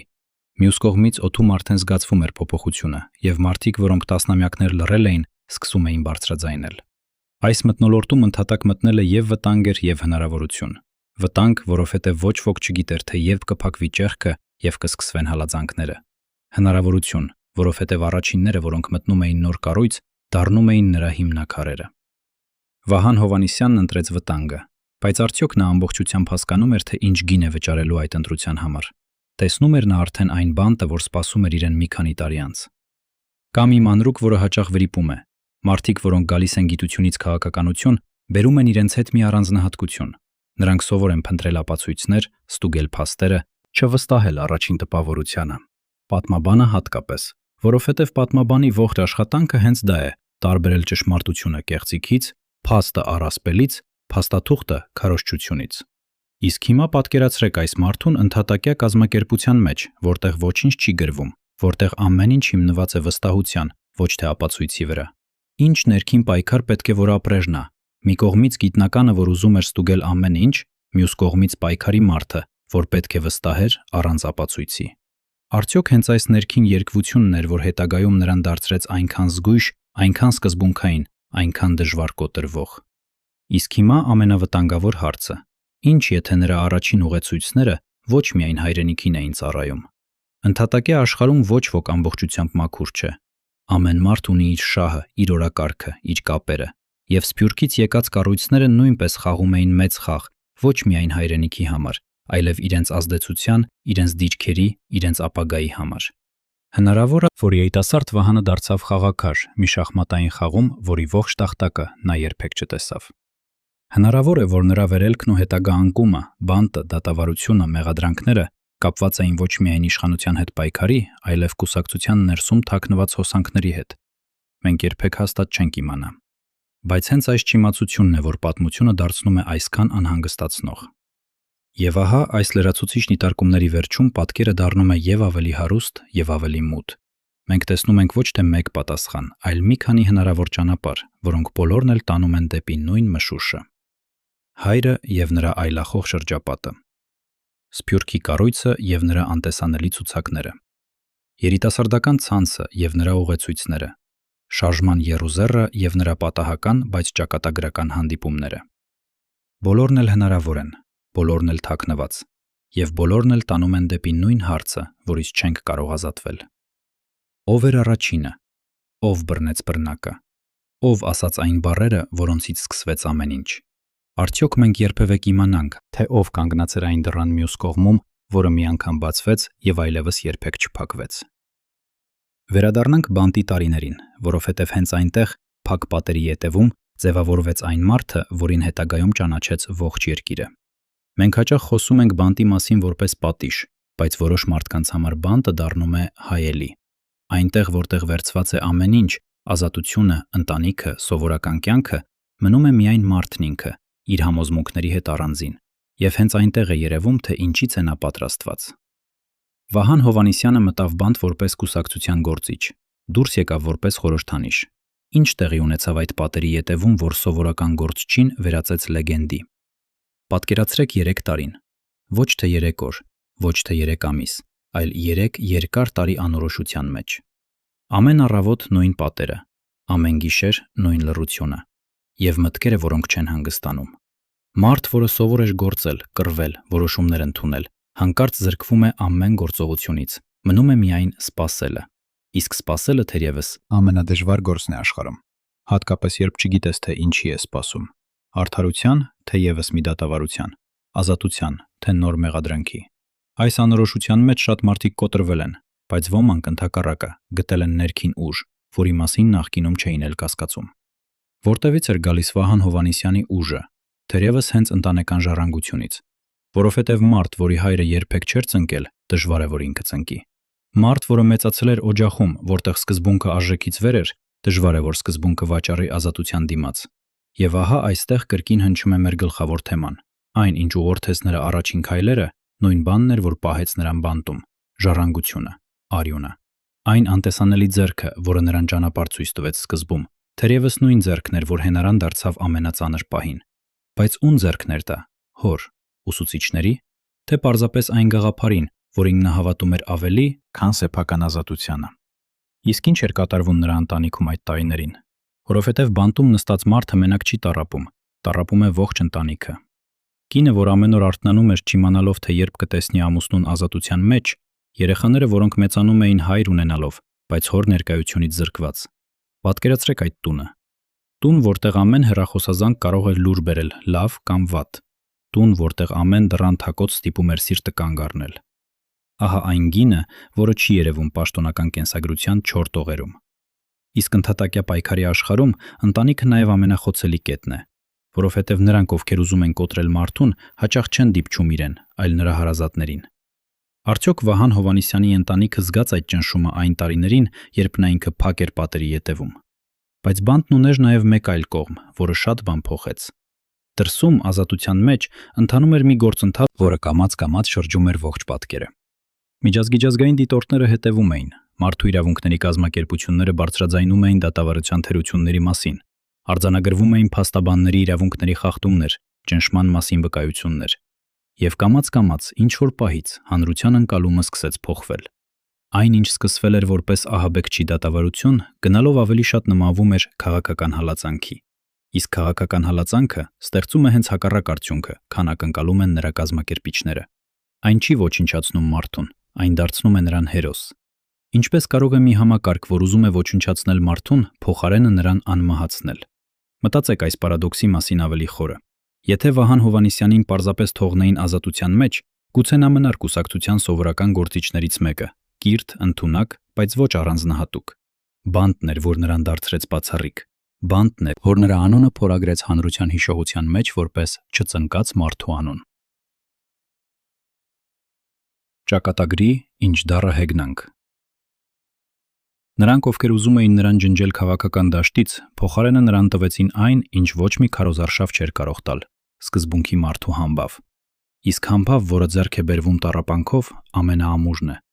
Այն չի մաշվում տարիների ընթացքում։ Արդյոք հենց դա էր այն հիմքը, որի վրա կառուցվեց նրա հետագա ողջ քաղաքական ճանապարհը։ Եվ երբ նա վերջապես դուրս եկավ, ինչ-որ բան արդեն փոխվել էր անդառնալիորեն։ Ոչ միայն երկրում, այլև հենց իր մեջ։ Մարդ, որն անցել է բանտի միջով սկզբունքի համար, այլևս չի վախենում նույն ձևով, ինչ առաջ։ Նա արդեն կորցրել է ամենավատը՝ ազատությունը, եւ վերապրել է։ Ուրեմն ինչից վախենալ այնուհետև։ Թերևս հենց դա էր, որ նրան հետագայում տվեց այն ներքին ազատությունը, որով նա կարող էր հրաժարական ներկայացնել բարձր պաշտոնից, կանգնել իշխանության դեմ, մնալ սկզբունքին հավատարիմ նույնիսկ այն ժամանակ, երբ դա ձեռնտու չէր։ Մարդ, որ վերապրել է բանտը, այլ չափանիշներով է չափում քաջությունը, բայց արդյոք այս ներքին ազատությունը նաև մենակություն չէր։ Որովհետև նա, ով այլևս ոչինչից չի վախենում, հաճախ մնում է մենակ նրանց մեջ, ովքեր դեռ վախենում են։ Կա ևս մի շերտ, որի մասին արժե մտածել՝ ժամանակի խորհրդանշական ռիթմը։ Ուշադրություն դարձրեք մի ամսաթվի, որը կրկնվում է նրա ճակատագրում որպես մութ ռեֆրեն։ Դեկտեմբերի 28։ Հենց այսօրն էր, որ արգելվեց նրա կուսակցությունը։ Հենց այսօրն էր, որ տարիներ անց նա նշանակվեց դեսպան, նոր ճանապարհի սկիզբ։ Եվ հենց այսօրն էր, որ նրա կյանքի ճանապարհն ընդհատվեց Բերլինում։ 3 անգամ նույն ամսաթիվը՝ սկիզբ, շրջադարձ եւ ավարտ, բոլորը դեկտեմբերի 28-ին։ Իհարկե, սա կարող է լինել ընդհանրապես պատահականություն, ճակատագրի կույր խաղ, բայց մարդկային միտքը չի կարող անտեսել այսպիսի կրկնությունը, որովհետև պատմություն ունի իր ռիթմը, եւ երբեմն այդ ռիթմն այնքան ճշգրիտ է, որ թվում է, թե ինչ-որ մեկը գրել է սցենարը։ Ով գրեց Վահան Հովհաննիսյանի կյանքի սցենարը, որտեղ սկիզբն ու վերջը կապված էին նույն ձմեռային օրով։ Իսկ եթե հետ գնանք ողջ պատմության միջով, կտեսնենք մի օրինաչափություն, որը կրկնվում է ամեն փուլում։ Ամեն անգամ, երբ Վահան Հովհաննիսյանի կյանքում տեղի էր ունենում շրջադարձ, ինչ-որ անտեսանելի ձեռք էր թվում, թե ուղղորդում է իրադարձությունները։ Թանգարանից դեպի կուսակցություն ինչ-որ մեկը բացեց դուռը, կուսակցությունից դեպի բյուրո, ինչ-որ մեկը երաշխավորեց, ազատությունից դեպի բանտ, ինչ-որ մեկը կազմեց ցուցակը, բանտից դեպի իշխանություն, ինչ-որ բան փոխվեց քաղաքական երկնքում։ Ամեն շրջադարձի ետևում թվում է, թե կանգնած է մի ուժ, որ ավելի մեծ է, քան ինքը մարդը։ Արդյոք դա պարզապես հանգամանքների խավ էր, թե իրականում ողջ ճանապարհին նրա կողքին քայլում էին մարդիկ, որոնց անունները մենք երբեք չենք իմանա, բայց որոնց ձեռքերը զգացվում են ամեն շրջադարձում։ Եվ ահա հասնում ենք ամենախորը մտքին։ Գուցե հարցը, ով էր ղեկավարում նրա առաջին քայլերը, սխալ է դրված։ Գուցե ճիշտ հարցն այլ է, ոչ թե ով, այլ ինչ։ Որովհետև երբեմն մարդուն ուղղորդում է ոչ թե կոնկրետ անձ, այլ ինչ-որ ավելի մեծ բան, ընտանիքի պատմությունը, ժողովրդի ճակատագիրը, գաղափարի ձգողականությունը։ Վահան Հովհաննիսյանը կարող էր ընտրել հանգիստ կյանքը, գիտություն, գրքեր, պեղումներ, ապահով կարիերա, բայց նա ընտրեց ուրիշ ճանապարհ։ Եվ թերևս այդ իր ընտրությունը կատարվեց ոչ թե մի մարդու ազդեցության տակ, այլ մի ամբողջ աշխարհի ճնշման տակ։ Աշխարհ, որը պահանջում էր, որ ինչ-որ մեկը կանգնի, ինչ-որ մեկը պայքարի, ինչ-որ մեկը վճարի գինը, իսկ նա պատրաստ էր վճարել։ Բայց եթե այդպես է, ապա ով էր այն մարդը, որ ճիշտ պահին նրան ցույց տվեց, թե ուր ուղղել այդ պատրաստակամությունը։ Այս լրացուցիչ դիտարկումները մեզ չտվեցին վերջնական պատասխան։ Ընդհակառակը, ամեն նոր շերտ ավելացրեց նոր հարց։ Բայց թերևս հենց դա է այսպիսի մարդկանց պատմությունների բնույթը։ Նրանք ապրում են լույսի եւ ստվերի սահմանին։ Նրանց հանրային կյանքը գրված է փաստաթղթերում, թերթերում, արձանագրություններում, բայց նրանց իրական ճանապարհի սկիզբը, այն առաջին քայլերը, որոնք որոշեցին ամեն ինչ, մնում են ստվերում։ Եվ թերևս այդպես էլ պետք է լինի, որովհետև եթե ամեն ինչ բացահայտվեր, պատմությունը կկորցներ իր խորությունը։ Մնում է հարցը, որը կուղեկցի մեզ նույնիսկ այս պատմությունից հետո։ Քանի մարդ կա, որի ճակատագիրը մենք կարծում ենք, թե գիտենք, բայց որի իրական սկիզբը քաքնված է անունների ետևում, որոնք երբեք չեն հնչել։ Կա մի բան, որ հաճախ մոռացվում է, երբ խոսում են Վահան Հովհաննիսյանի մասին որպես քաղաքական գործչի։ Մոռացվում է, որ նա առաջին հերթին գիտնական էր, ոչ թե նախկին գիտնական, ոչ թե երբեմնի պատմաբան, այլ մարդ, որի մտածողությունն ամբողջ կյանքում մնաց պատմաբանինը։ Եվ սա ոչ թե կենսագրական մանրուք է, այլ բանալի, որով կարելի է բացել նրա բնավորության ամենախորը կողպեքները։ Որովհետև պատմաբանն աշխարհին նայում է այլ կերպ։ Նա տեսնում է ոչ թե ներկա պահը, այլ դարերի շղթան, որի մի օղակն է ներկան։ Իսկ ինչպես է փոխվում մարդը, երբ քաղաքականություն է մտնում ոչ թե իշխանության, այլ դարերի տրամաբանության զգացողությամբ։ Մտածեք, թե ինչ էր նշանակում նրա համար հնագիտությունը։ Տարիներ շարունակ նա աշխատել էր թանգարանում, ապա գիտական ինստիտուտում։ Նրա առջևով անցել էին հազարամյակների վկայությունները, քարեր, որոնց վրա փորագրված էին վաղուց անհետացած թագավորների անունները։ Իրեր, որոնք ստեղծել էին մարդիկ, որոնցից այսօր ոչ մի հետք չի մնացել, բացի այդ իրերից։ Եվ պատմաբանը, ով ամեն օր դիպչում է այս ամենին, սովորում է մի դառը ճշմարտություն։ Ամեն ինչ անցողիկ է։ Ամենահզոր կայսրությունները փլվում են, ամենաերկար գահակալությունները վերջանում են։ Մնում է միայն այն, ինչ մարդ կերտում է ոգով, ոչ թե ուժով։ Արդյոք հենց այս զգացողությունն էր, որ Վահան Հովհաննիսյանին դարձրեց այդքան անվախ իշխանության առջև։ Որովհետև ով գիտի, որ ամեն իշխանություն ժամանակավոր է։ Դժվար է վախեցնել ժամանակավոր ուժով։ Իսկ հիմա պատկերացրեք այս մարդուն ընդհատակյա կազմակերպության մեջ։ Նա, ով սովոր էր ապացույց պահանջել, փաստ ստուգել, չվստահել առաջին տպավորությանը, հանկարծ հայտնվում է աշխարհում, որտեղ ոչինչ չի գրվում, որտեղ ամեն ինչ կառուցված է վստահության վրա։ Ինչ ներքին լարվածություն պետք է որ ապրեր նա։ Գիտնականը նրա մեջ ուզում էր ստուգել ամեն բան։ Պայքարի մարդը ստիպված էր վստահել առանց ապացույցի։ Եվ թերևս հենց այս երկու ուժերի բախումն էր, որ նրան դարձրեց յուրահատուկ։ Որովհետև նա չէր կույր հավատացյալ, ով հետևում է հրամանին առանց հարցարցի։ բայց նա նաև չէր սառը կասկածող, ով ոչնչի չի վստահում։ Նա ինչ որտեղ մեջտեղում էր, հավատացյալ, բայց մտածող։ Հնարավոր է, որ հենց այս հազվագյուտ համադրությունն էր, որ նրա առաջին ուղեցույցների աչքին նրան դարձրեց այդքան արժեքավոր։ Որովհետև ընդհատակյա կազմակերպությանը պետք են տարբեր մարդիկ, պետք են գործողության մարդիկ, որոնք չեն հարցնում, բայց պետք են նաև մտածողներ, որոնք կարող են բացատրել, համոզել, ձևակերպել գաղափարը այնպես, որ այն հասնի մարդկանց սրտին։ Եվ Վահան Հովհաննիսյանը հենց երկրորդ տեսակից էր։ Նա կարող էր խոսել, կարող էր մի բարդ պատմական գործընթաց բացատրել այնպես, որ սովորական նա մարդը հասկանար, կարող էր կապ գտնել անցյալի ու ներկայի միջև, ցույց տալ, որ այսօրվա պայքարն ունի դարավոր արմատներ։ Իսկ այսպիսի մարդիկ ոսկու գին ունեն ամեն շարժման մեջ։ Ուրեմն զարմանալի է, որ նրան արագ նկատեցին։ Թե հենց այս տաղանդն էր, որ ինչ-որ մեկին ստիպեց դնել նրա անունը ճիշտ ցուցակում։ Կա ևս մի կողմ, որի մասին քիչ են խոսում։ Վահան Հովհաննիսյանը ոչ միայն գիտնական էր, այլև գրող, ստեղծագործ մարդ։ Մարդ, որի ներաշխարհը հարուստ էր, որը մտածում էր ոչ միայն քաղաքական կատեգորիաներով, այլև պատկերներով, պատմություններով, գաղափարներով։ Եվ սա կարևոր է հասկանալու համար, թե ինչու նա երբեք չդարձավ սովորական պաշտոնյա, որովհետև ստեղծագործ մարդը չի կարող ամբողջությամբ լուծվել մեքենայի մեջ։ Նա միշտ պահում է մի կտոր ինքն իրեն, մի անկյուն, որտեղ ոչ ոք չի կարող մտնել։ Եվ թերևս հենց այդ ներքին անկյունն էր, որ նրան փրկեց ամենածանր պահերին։ Բանտում, երբ ամեն ինչ վերցված էր, նրա մոտ մնում էր այդ ներաշխարհը։ Ինչ էր մտածում նա այդ երկար գիշերներին։ Ինչ պատկերներ էին ուղեկցում նրան, երբ դրսից ոչինչ չէր մնում, բացի սպասումից։ Բայց վերադառնանք գլխավոր թեմային, որովհետև գիտնական գրողի այս դիմանկարը ավելի է խորացնում մեր հարցը։ Մտածեք։ Մարդ, որն ուներ հանգիստ, հարգված, ստեղծագործ կյանք, մարդ, որը կարող էր մնալ գիտության մեջ եւ թողնել իր հետքը գրքերով, պեղումներով, աշակերտներով։ Ինչու թողեց այս ամենը։ Ինչու ընտրեց ճանապարհ, որը տանում էր ճատատ, ընդհատակ, ի վերջո բանտ։ Մարդիկ սովորաբար չեն հրաժարվում հանգիստ կյանքից առանց հզոր մղման։ Ինչ էր այդ մղումը։ Միայն գաղափարը, միայն ընտանեկան ժառանգությունը, թե կար մեկը, ով ճիշտ պահին նրան ասաց այն բառերը, որոնք շրջեցին ողջ կյանքը։ Ինքը Վահան Հովհաննիսյանը այս հարցին պատասխանել է մասամբ։ Նա ասում էր, որ եթե չլիներ Ղարաբաղյան շարժումը, ինքը կմնար գիտության մեջ։ Ուրեմն ըստ իր իսկ խոսքերի շարժումն էր այն ուժը, որ հանեց իրեն հանգիստ կյանքից։ Բայց շարժումը վերացական բան է։ Շարժումը միլիոնավոր մարդկանց ընդհանուր մղումն է, իսկ կոնկրետ մարդու կոնկրետ ճանապարհը միշտ անցնում է կոնկրետ հանդիպումներով։ Ով էր այն մարդը, ով շարժման վերացական ուժը նրա համար վերացեց կոնկրետ ճանապարհի։ Ով ասաց, եթե ուզում ես իրականում ինչ-որ բան անել, արի այստեղ, այս կազմակերպություն, որը պատրաստ է։ Որովհետև հենց այս մի մարդն է, որ պատմությունը մինչ օրս լռում է։ Կա մի վարկած, որ արժե դիտարկել առանձին։ Գուցե ուղեցույցը մեկ մարդ չէր, այլ մի ամբողջ միջավայր։ Գիտական ինստիտուտը, որտեղ նա աշխատում էր, լի էր մտավորականներով, իսկ 80-ականների վերջի մտավորականությունը հենց այն խավն էր, որտեղ ծնվում էին ազգային գաղափարները։ Պատմաբաններ, հնագետներ, գրականագետներ, մարդիկ, որոնք գիտեին ժողովրդի անցյալը եւ հենց դրա համար ավելի սուր էին զգում ներկայի անարդարությունը։ Հնարավոր է, որ Վահան Հովհաննիսյանի առաջին քայլերը դեպի կուսակցություն անցան հենց այս մտավորական միջավայրով, որ մեկը, ով նրա հետ աշխատում էր նույն պատերի մեջ, քննարկում նույն հին քարերը, մի օր նրան ծանոթացրեց այն մարդկանց հետ, որոնք գործում էին ստվերում։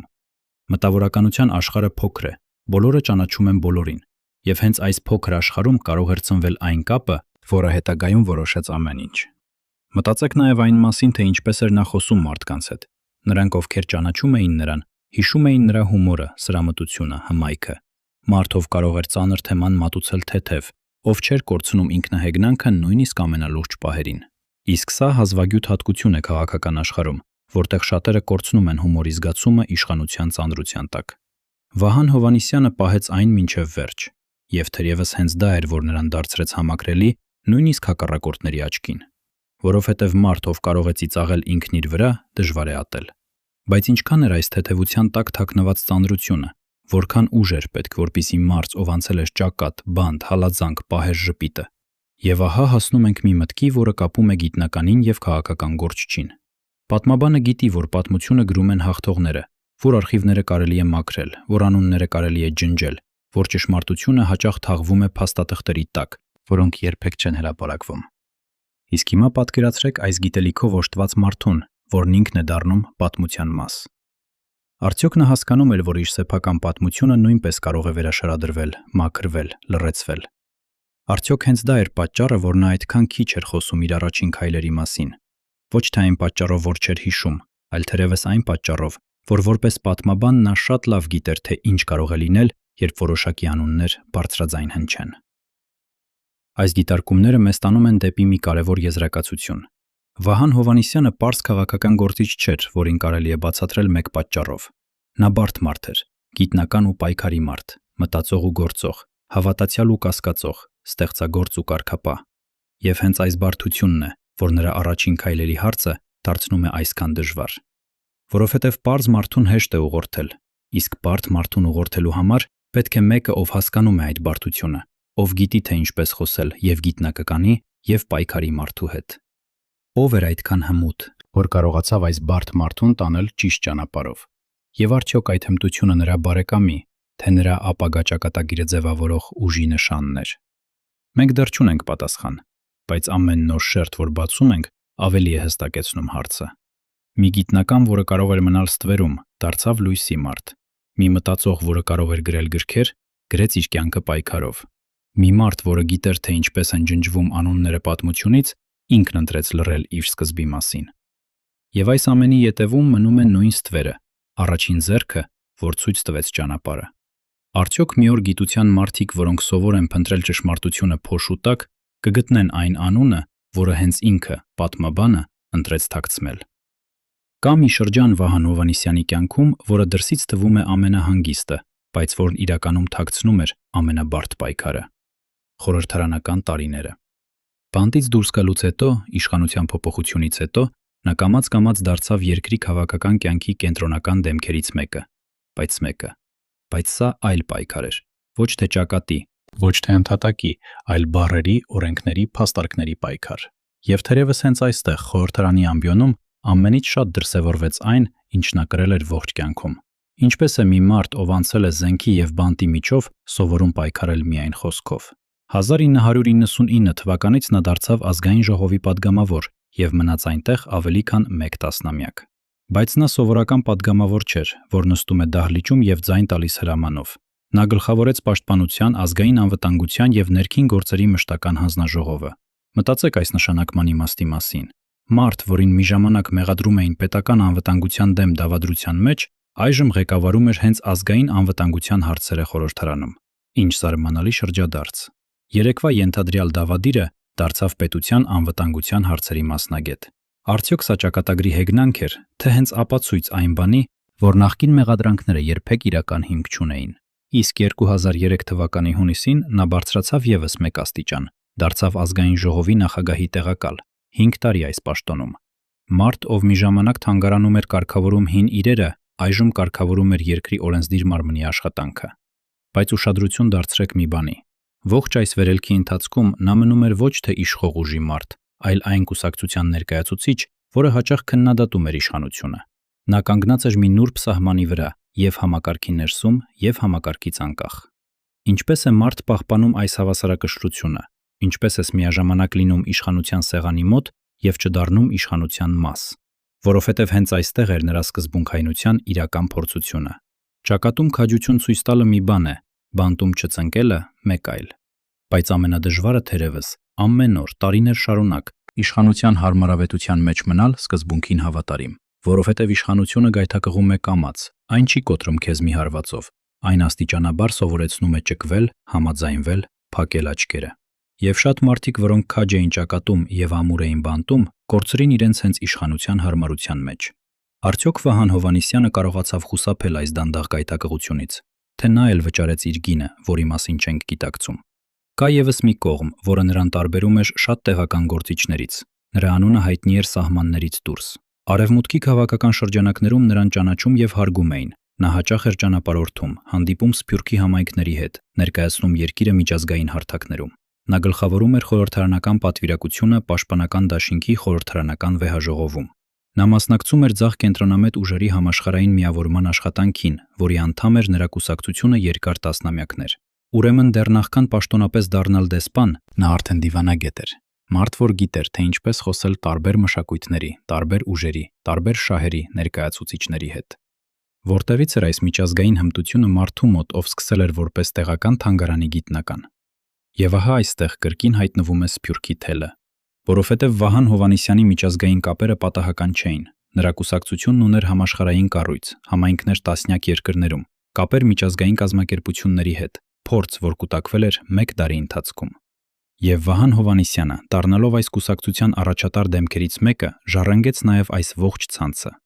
Ուրեմն այն մարդիկ, որոնք նրան մի ժամանակ բերեցին կուսակցություն, նրան տվեցին ոչ միայն գաղափար, այլև մուտք դեպի մի համաշխարհային աշխարհ։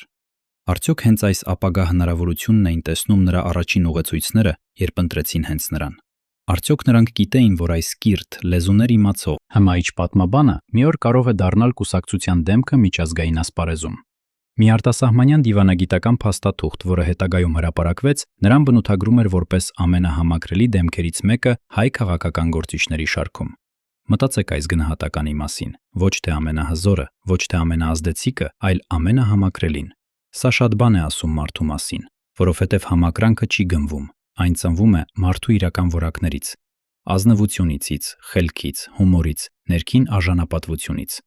Եվ ահա մի օտար դիտորդ, ով տեսել էր բազմաթիվ քաղաքական գործիչների, առանձնացրեց հենց նրան որպես ամենահամակրելին։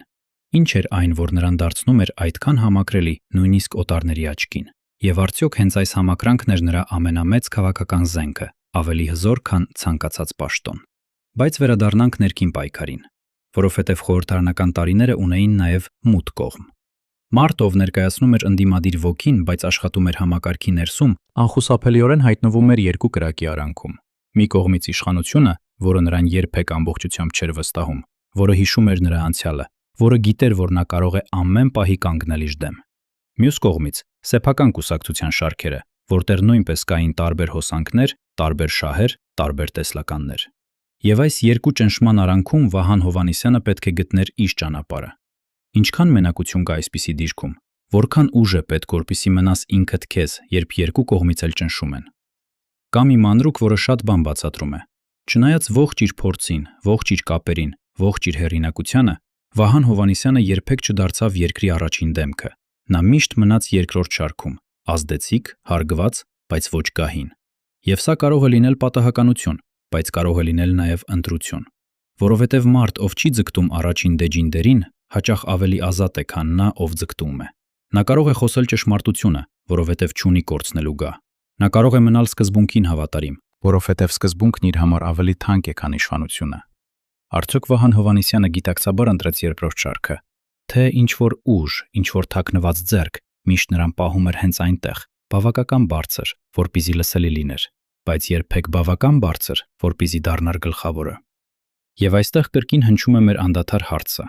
որովհետև եթե ինչ որ մեկը ուղղորդեց նրա առաջին քայլերը, ապա այդ նույն ուժը կարող էր նաև որոշել նրա առավելագույն բարձրությունը։ Ով տալիս է ճանապարհ, կարող է նաև սահմանել սահմանը։ Ով բացում է դռներ, կարող է նաև որոշ դռներ փակ պահել։ Արդյոք Վահան Հովհաննիսյանի կարիերայի առաստաղը, այն փաստը, որ նա միշտ մնաց երկրորդ դեմքը, պատահականություն էր, թե ինչ որ մեկի որոշումը։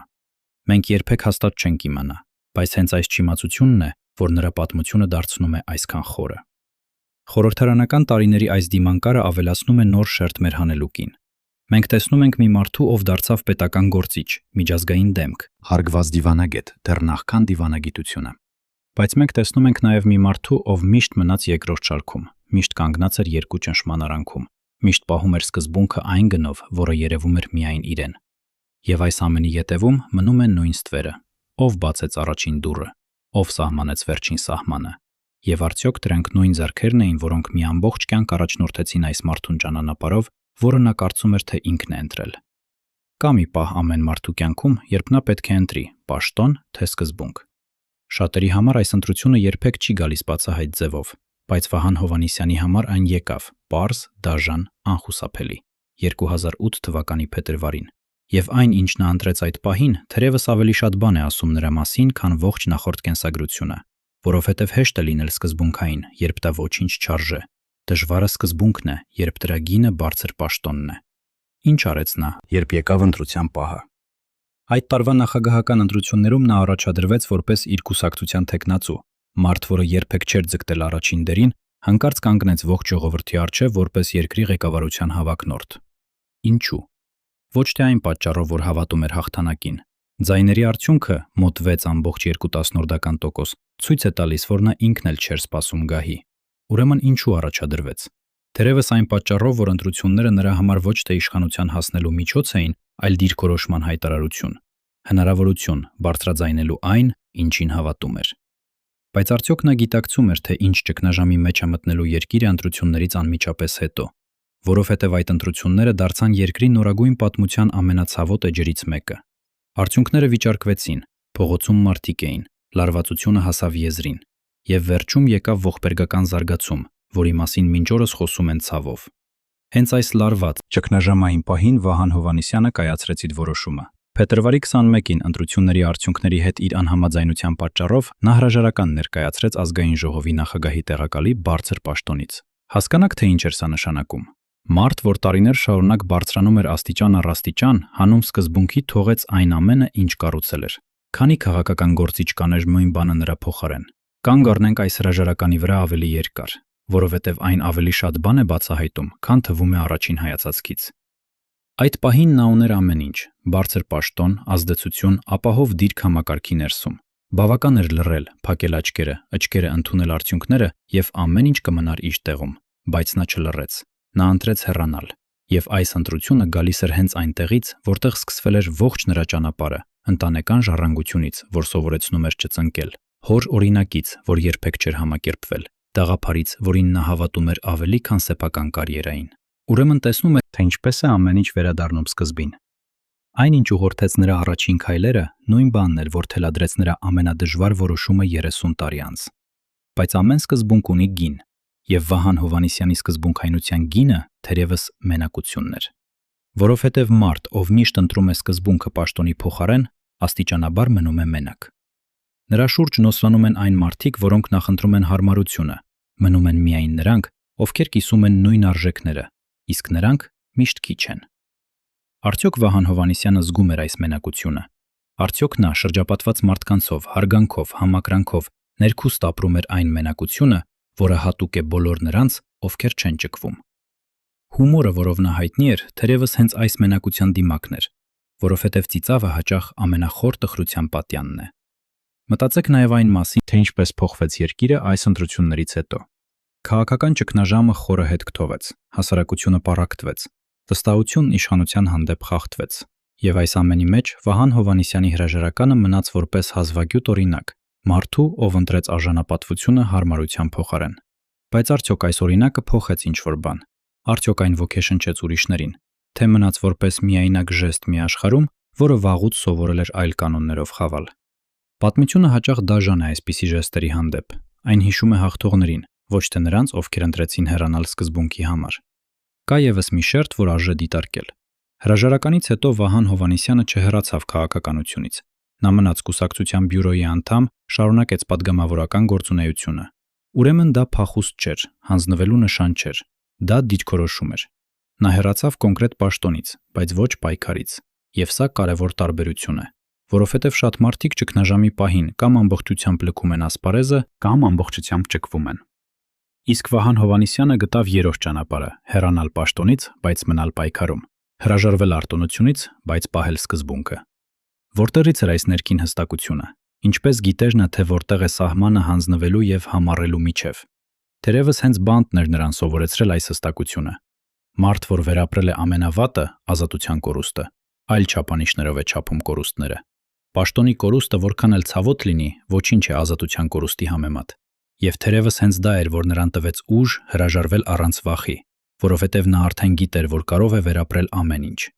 Բայց արդյոք այս ուժը նաև գին ուներ։ Արդյոք մարդ, ով այլևս ոչինչից չի վախենում, չի կորցնում նաև ինչ-որ բան, սովորական մարդկային կապվածությունը այն բաների հետ, որոնք մյուսների համար թանկ են։ Եվ ահա, այս դժվար շրջանի վերջում մենք կրկին վերադառնում ենք մեր գլխավոր թեմային, որովհետև 2008 թվականի հրաժարականը նրա ողջ կյանքի օրինակի մանրակերտն է։ Մարդ, որ միշտ ընտրում էր սկզբունքը, միշտ կանգնում էր երկու ճնշման արանքում, միշտ վճարում էր այն գինը, որ երևում էր միայն իրեն։ Եվ այս բնավորությունը, չծնկող, անկախ, սկզբունքային, ձևավորվել էր հենց սկզբից, հենց առաջին քայլերից, հենց այն ընտանեկան օջախից, որի մասին մենք այդքան քիչ գիտենք։ Ուրեմն ով ձևավորեց այս բնավորությունը, ով դրեց այն հիմքը, որի վրա կանգնած էր մարդը, ով կարող էր հրաժարական տալ ճգնաժամի կեսին։ Հոր ժառանգությունը, ուսուցիչների, թե այն անունները, որ լռում էին։ Մենք գիտենք, որ հրաժարականը նրա ընտրությունն էր,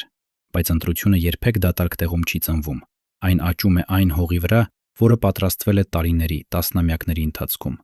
Եվ այդ հողը պատրաստել էին նրանք, ովքեր ուղղորդեցին նրա առաջին քայլերը, նրանք, ովքեր սովորեցրին նրան, որ սկզբունքն ավելի թանկ է, քան պաշտոնը, նրանք, ովքեր բացեցին նրա առջև այն դուռը, որից ետտարդ չկար։ Արդյոք նրանք պատկերացնում էին, որ 30 տարի անց այս մարդը կկանգնի ճգնաժամի կեսին եւ կընտրի արժանապատվությունը։ Թե նրանք պարզապես տեսնում էին երիտասարդ պատմաբանի մեջ օգտակար գործիք, չպատկերացնելով, թե ինչ ուժի մարդ էին նրանք ստեղծում։ Այս դիտարկումները մեզ չտվեցին հանգիստ, ընդհակառակը, դրանք ավելացրին նոր ծանրություն մեր հարցին,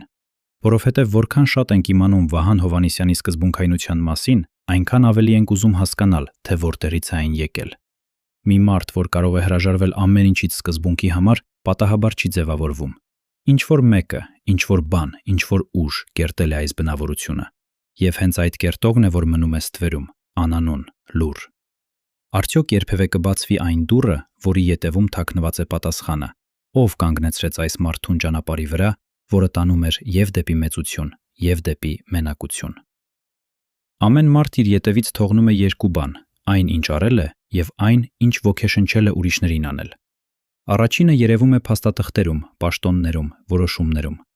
Երկրորդը ավելի անտեսանելի, բայց հաճախ ավելի կարևոր, որովհետև իսկական ժառանգությունը պաշտոնը չէ, իսկական ժառանգությունը այն մարդիկ են, որոնք քո օրինակով ընտրեցին այլ ճանապարհ։ Ինչ ժառանգություն թողեց Վահան Հովհաննիսյանը նրանց համար, ովքեր մնացին նրանից հետո։ Մտածեք երիտասարդների մասին, որոնք մեծացան լսելով նրա անունը։ Մարդ, որ ճակատում էր կռվել, բանտում չէր ծնկել, իշխանության գագաթին չէր դավաճանել ինքն իրեն։ Այսպիսի մարդիկ դառնում են չափանիշ, ոչ թե այն պատճառով, որ կատարյալ էին, այլ այն պատճառով, որ ցույց տվեցին, որ հնարավոր է մնալ ինքդ քեզ, նույնիսկ ամենածանր պայմաններում։ Եվ թերևս հենց դա է նրա ամենամեծ ժառանգությունը, ոչ թե այն, ինչ նա կառուցեց, այլ այն ապացույցը, որ կարելի է չծնկել։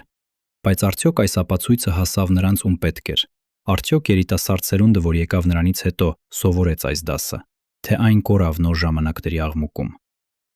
Կա մի հատկություն, որով նա առանձնանում էր։ Նա կամուրջ էր։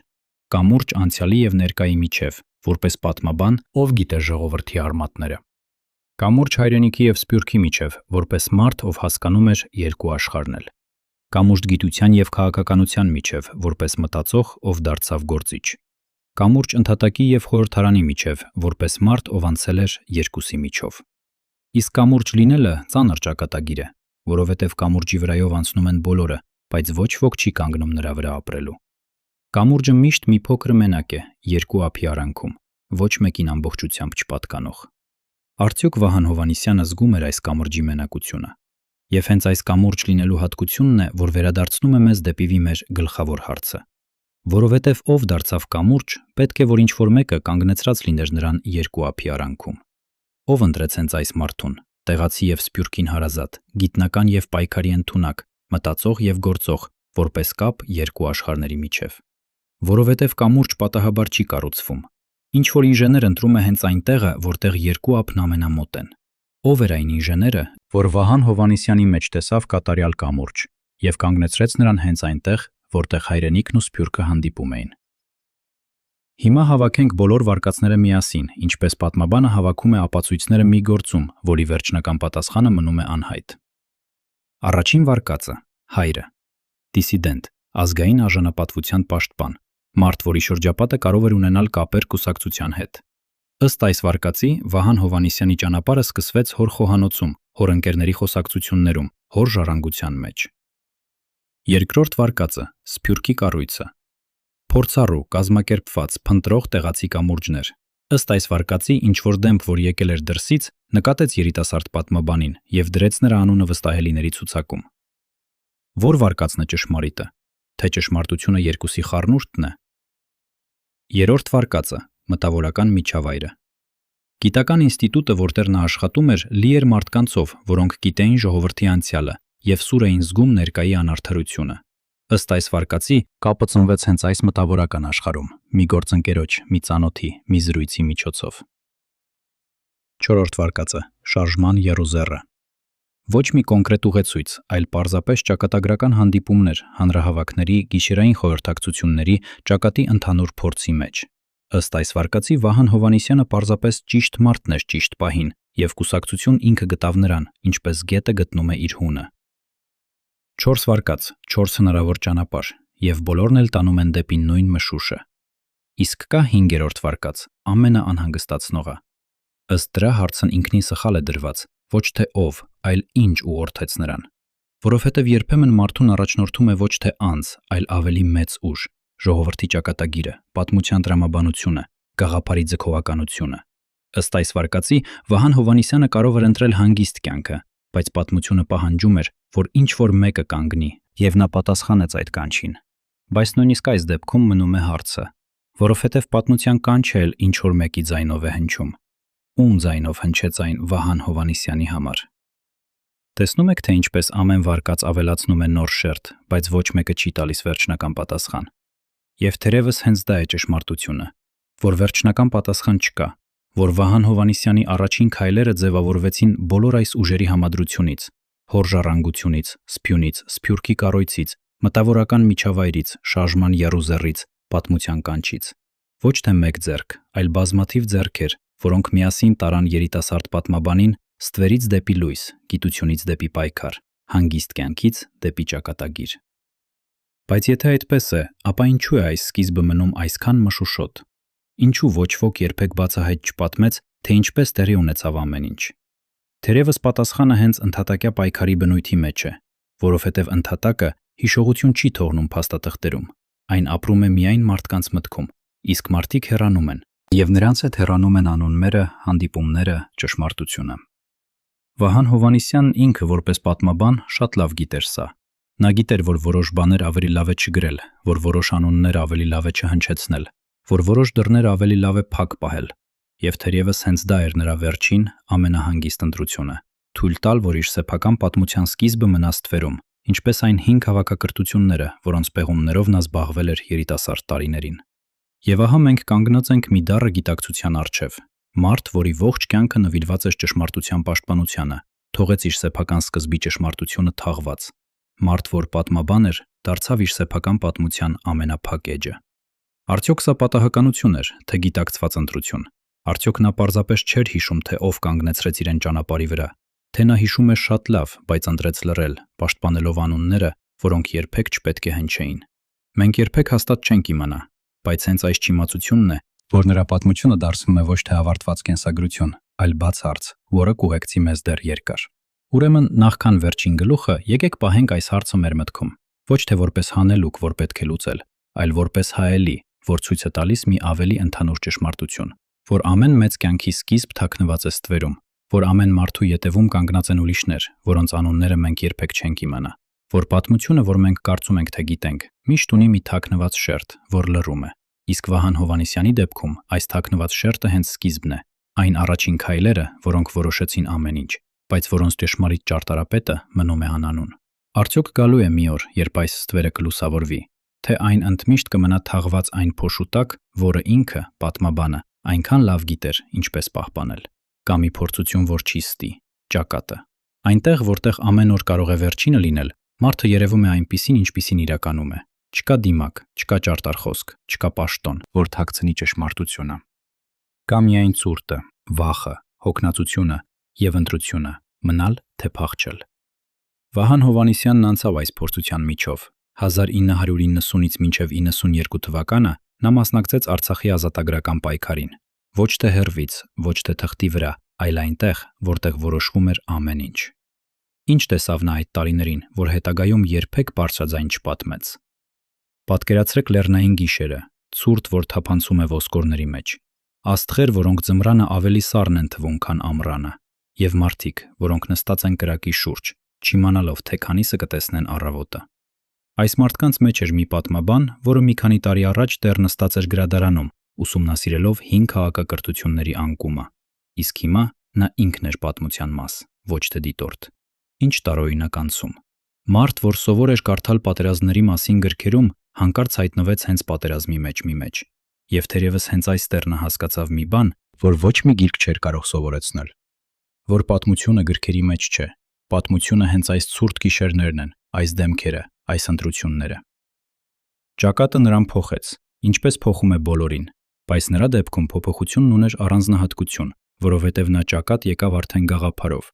Նա չէր այնտեղ պատահական զինվոր, որ հայտնվել էր հանգամանքների բերումով։ Նա այնտեղ էր գիտակցված ընտրությամբ, որպես մարդ, որ հավատում էր, որ հենց այստեղ է որոշվում ժողովրդի ապագան։ Եվ այս գիտակցությունը նրան տարբերում էր շատերից, որովհետև ով գիտի, թե ինչի համար է կռվում, այլ կերպ է դիմանում դժվարություններին։ Բայց որտեղից էր եկել այս գիտակցությունը։ Ով էր նրան բացատրել, որ Արցախի ճակատը ոչ միայն ռազմական, այլև պատմական, գաղափարական պայքար է։ Կրկին վերադառնում ենք նույն ստվերին, նրա առաջին ուղեցույցներին, որովհետև ճակատում Վահան Հովհաննիսյանը ոչ միայն զինվոր էր, նա միաժամանակ կուսակցության մարդ էր։ Հենց այս տարիներին նա ընդգրկվեց կուսակցության Հայաստանի կենտրոնական կոմիտեի կազմում, ուրեմն նա կռվում էր և զենքով, և կազմակերպությամբ։ Մի ձեռքով ճակատում, մյուսով կուսակցության կառույցում։ Եվ այս երկակիությունը, զինվոր և գործիչ, պայքարի մարդ և կազմակերպիչ, դարձավ նրա ողջ հետագա կյանքի մոդելը, որովհետև նա երբեք չընտրեց մեկը մյուսի փոխարեն, նա միշտ մնաց երկուսն էլ։ Բայց ինչպես է մարդ կրում այս կրկնակի բեռը։ Ինչպես ես միաժամանակ կռվում ճակատում և որոշումներ ընդունում կուսակցության սեղանի մոտ։ Կա մի բան, որ պետք է ասել ճակատի մասին, որը հաճախ մոռացվում է։ Ճակատը ոչ միայն կռիվ է, ճակատը նաև եղբայրություն է։ Մարդիկ, որոնք միասին անցել են վախի և մահվան միջով, կապվում են այնպիսի կապով, որ ոչ մի խաղաղ ժամանակ չի կարող ստեղծել։ Եվ Վահան Հովհաննիսյանը ճակատում ձեռք բերեց հենց այսպիսի կապեր։ Մարդիկ, որոնք հետագայում դառնալու էին նրա ամենահավատարիմ թիկունքը։ Որովհետև ով քեզ հետ կիսել է վերջին հացը ճակատում, այլևս երբեք քեզ չի դավաճանի։ Իսկ դավաճանությունը, ինչպես ցույց տվեց նրա հետագա ճակատագիրը, շատ մոտ էր կանգնած։ Արդյոք ճակատում ձեռք բերված այս եղբայրությունն էր, որ նրան փրկեց ամենածանր պահերին, թե նույնիսկ այս եղբայրության մեջ կային մարդիկ, որոնք հետագայում կանգնեցին մյուս կողմում։ Մտածեք նաև այն մասին, թե ինչ էր նշանակում ծառայել մի գործի, որն ավելի մեծ է, քան դու ինքդ։ Որովհետև Վահան Հովհաննիսյանի կյանքի բանալին հենց այս է։ Նա երբեք չապրեց ինքն իր համար։ Նրա կյանքը պատկանում էր ուրիշներին, ժողովրդին, գաղափարին, կուսակցությանը։ Եվ սա և վեհություն է, և ողբերգություն։ Վեհություն, որովհետև քչերն են ընդունակ նվիրվել մի բանի ամբողջությամբ։ Ողբերգություն, որովհետև ով ապրում է ուրիշների համար, հաճախ կորցնում է ինքն իրեն։ Ընտանիք, հանգիստ, անձնական երջանկություն, այս ամենը զոհաբերվում է մեծ գործին։ Արդյոք Վահան Հովհաննիսյանը երբևէ զղջաց այս ընտրության համար։ Արդյոք եղան պահեր, երբ նա մտածեց այն մյուս կյանքի մասին, որ կարող էր ապրել հանգիստ գիտնականի կյանքը, որից հրաժարվեց այդքան վաղ։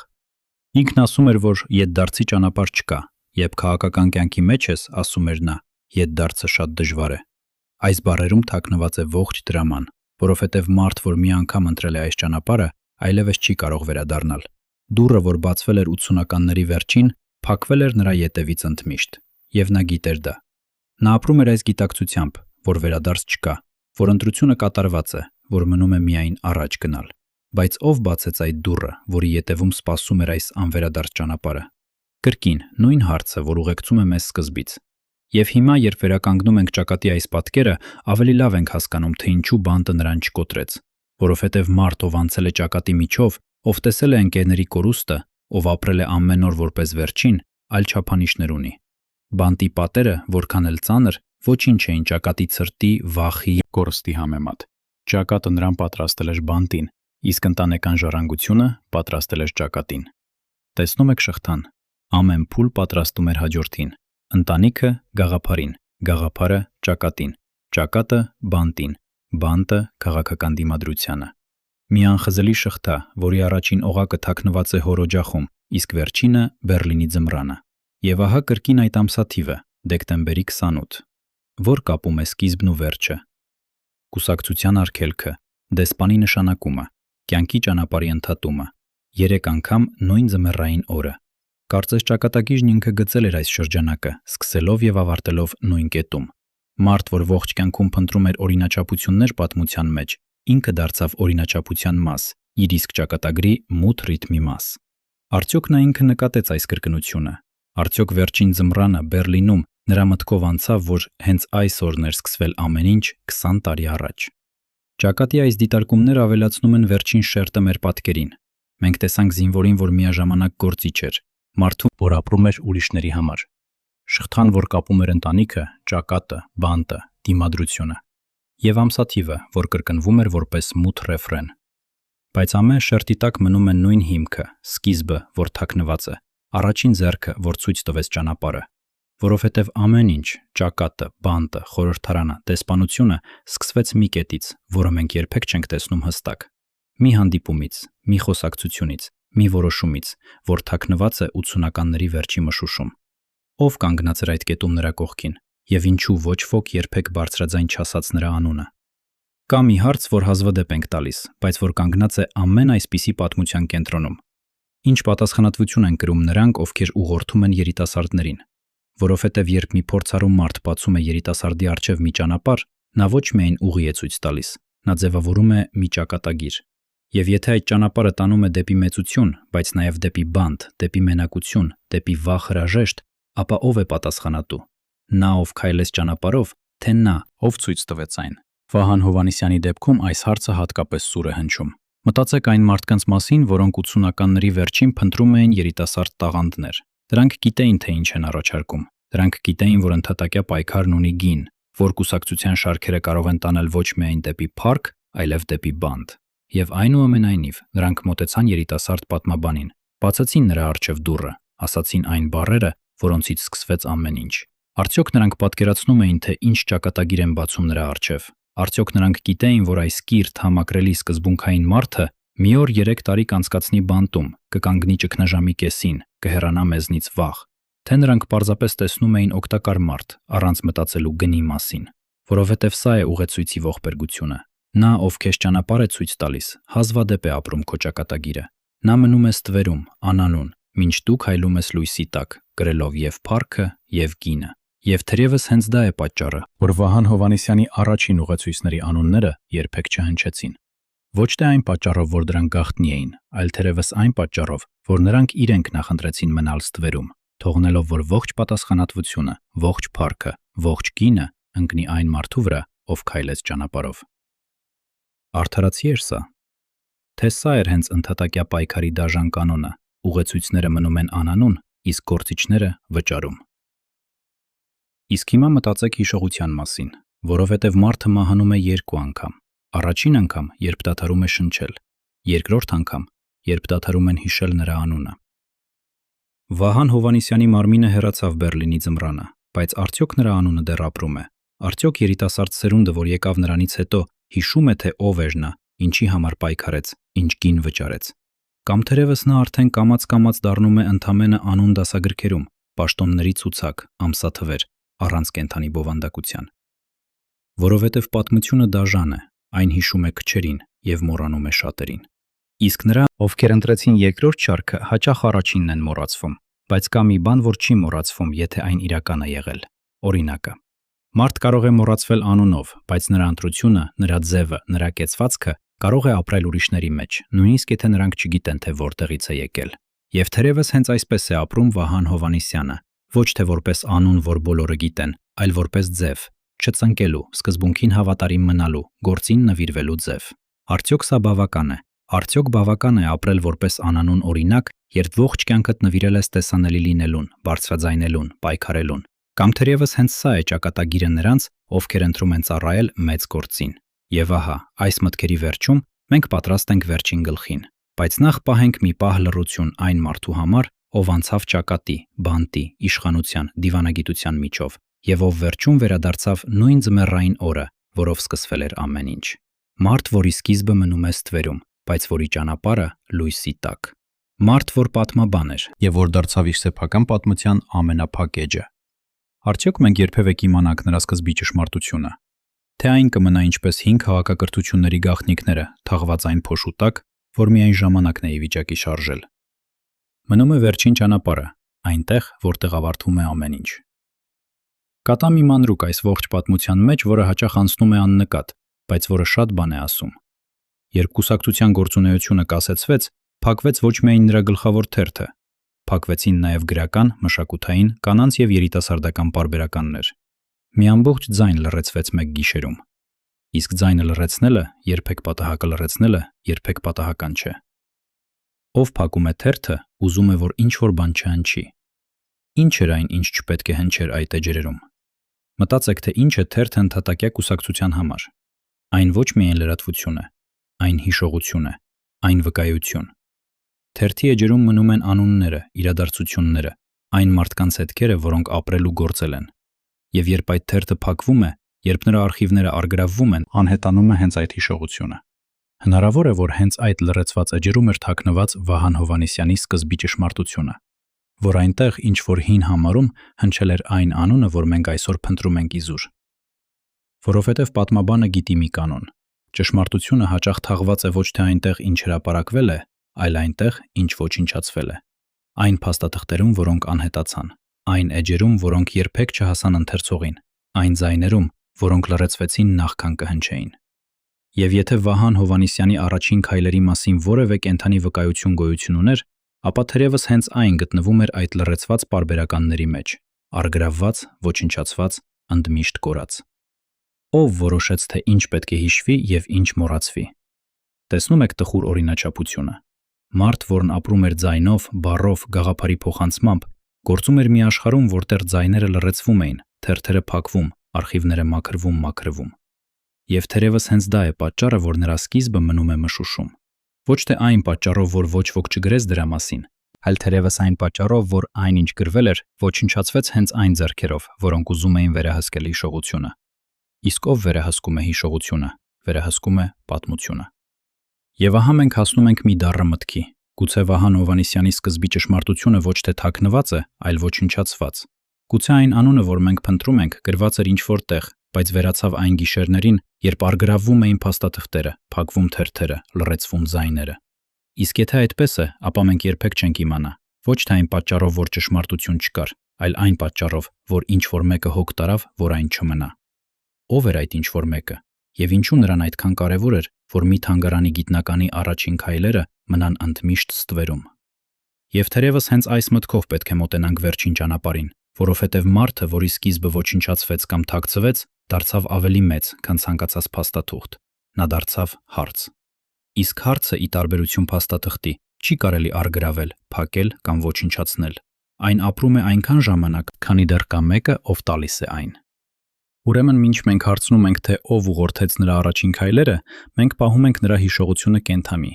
Իսկ գուցե հենց դա էր նրա ճակատագիրը, ոչ թե պատասխան դառնալ, այլ հարց, որ ապրում է ավելի երկար, քան ցանկացած անուն։ Արդյոք կա ավելի մեծ բան, քան վերածվել հարցի, որ չի մեռնում։ Առաջին անգամ երկար տարիների ընթացքում մի մարդ, որը գիտեր ամեն ինչ այդ ճակատագրական որոշումների մասին, համաձայնեց խոսել բաց դեմքով։ Ոչ թե բանտի պատերի ետևից, ոչ թե կիսաձայն, այլ ուղիղ, ինչպես խոսում է մարդ, որն այլևս ոչինչ չունի կորցնելու։ 1998 թվականին Վահան Հովհաննիսյանը դուրս եկավ բանտից եւ ճակատագրի հեգնանքով նրա ազատությունը եկավ ոչ թե դատարանի արդարությունից, այլ քաղաքական երկնքի փոփոխությունից։ Երբ երկրի առաջին նախագահ հրաժարական տվեց փետրվարի սկզբին, ընդամենը մի քանի օր անց փետրվարի 9-ը Արդարադատության նախարարությունը հանեց կուսակցության գործունեության արգելքը։ Ուրեմն ինչ էր այս ամենը՝ արդարություն, թե պարզապես իշխանության փոփոխություն, որը մի գիշերում ահաբեկչին վերածեց հարգված գործչի։ Մտածեք այս շրջադարձի մասին։ Մարդ, որին 3 տարի պահել էին որպես պետական հանցագործ, հանկարծ դարձավ նոր իշխանության խորհրդականը։ 1998-ից մինչև 99 թվականը Վահան Հովհաննիսյանը աշխատեց երկրի նոր նախագահի խորհրդական, ղեկավարեց տեղական ինքնակառավարման հարցերով հանձնաժողովը։ Երեկվա բանտարկյալը դարձավ իշխանության սեղանի մարդ։ Ինչպես է դա հնարավոր։ Ինչպես կարող է մի համակարգ, որը երեկ քեզ մեղադրում էր հեղաշրջման փորձի մեջ, այսօր նստեցնել քեզ իր կողքին։ Պատասխանը պարզ է ու դառը, որովհետև մեղադրանքն ի սկզբանե քաղաքական էր, ոչ թե իրավական։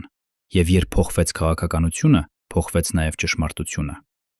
Բայց արդյոք մարդը, որն անցել էր այս ամենով, կարող էր երբևէ ամբողջությամբ վստահել այն իշխանությանը, որը նոր էր նրան վերադարձրել։ 1999 թվականից Վահան Հովհաննիսյանը դարձավ ազգային ժողովի падգամավոր։ Սկզբում ընտրվեց մեծամասնական ընտրակարգով, թիվ 17 ընտրատարածքից։ Ապա 2003, 2007 եւ 2012 թվականներին ընտրվեց կուսակցության համամասնական ցուցակով։ Նա գլխավորեց Պաշտպանության, ազգային անվտանգության եւ ներքին գործերի մշտական հանձնաժողովը։ Իսկ 2003 թվականի հունիսի 12-ին ընտրվեց ազգային ժողովի նախագահի տեղակալ։ 11 տարի անընդմեջ խորհրդարանի առաջին շարքերում։ Մարդ, որը մի ժամանակ թանգարանի փոշու մեջ էր փնտրում անցյալի ճշմարտությունը, Այժմ կանգնած էր ներկայի ճշմարտության պայքարի կենտրոնում։